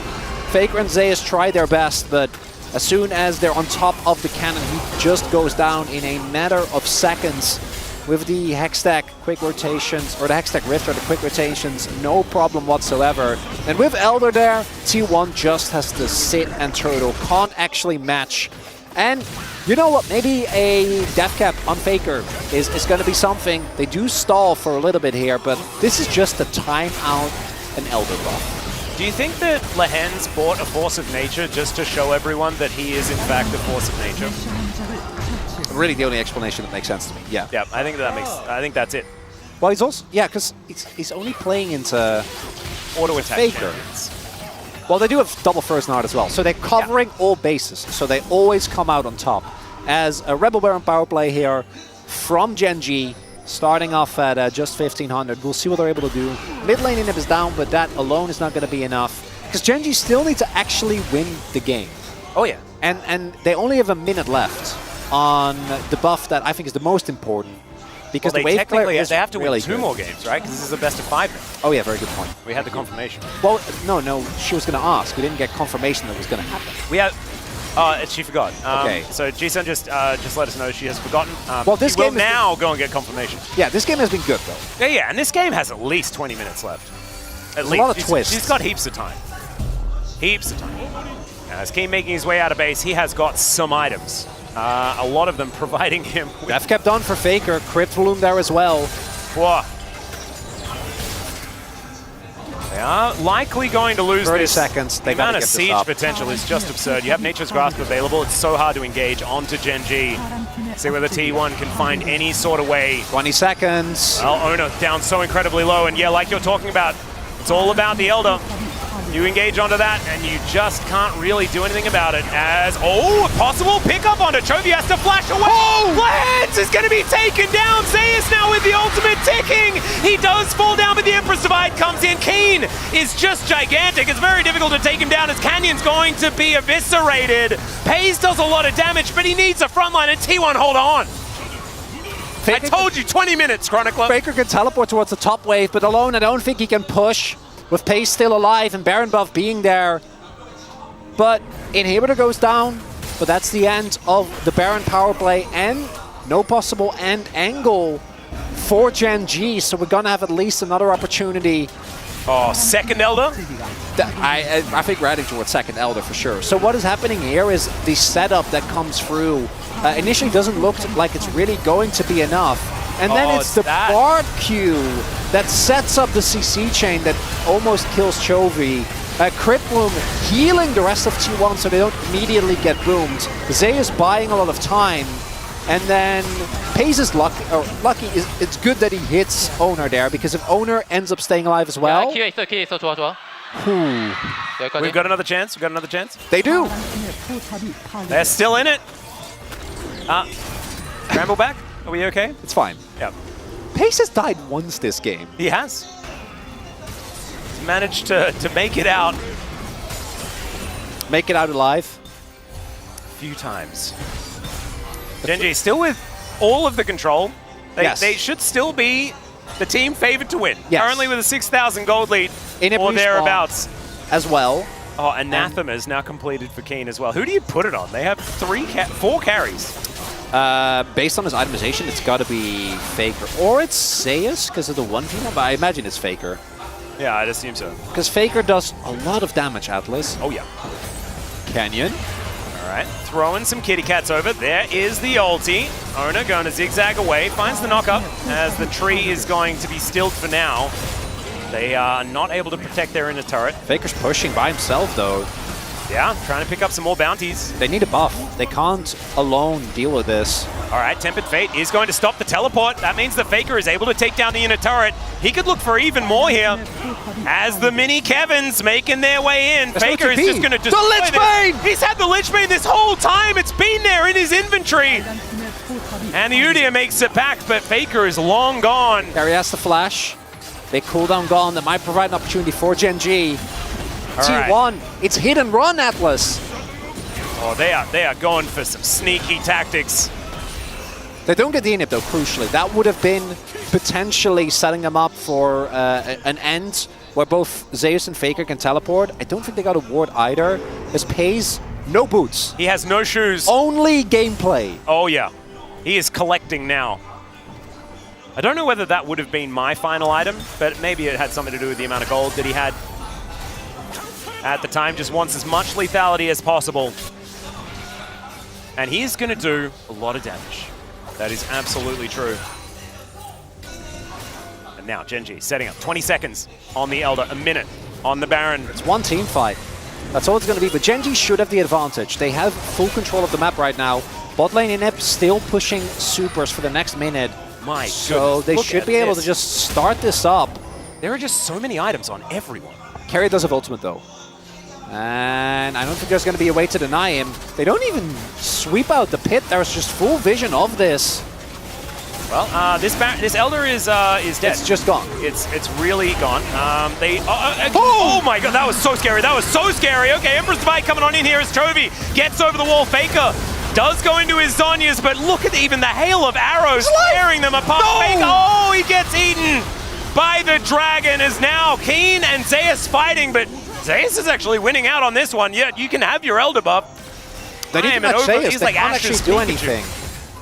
So Faker's dead. So the main wave clearer is gone. So they're going to try and push through mid. Lahens is going to try and stop the backs, but he can't walk in because he can also very easily die to either Cannon or Bel'Veth.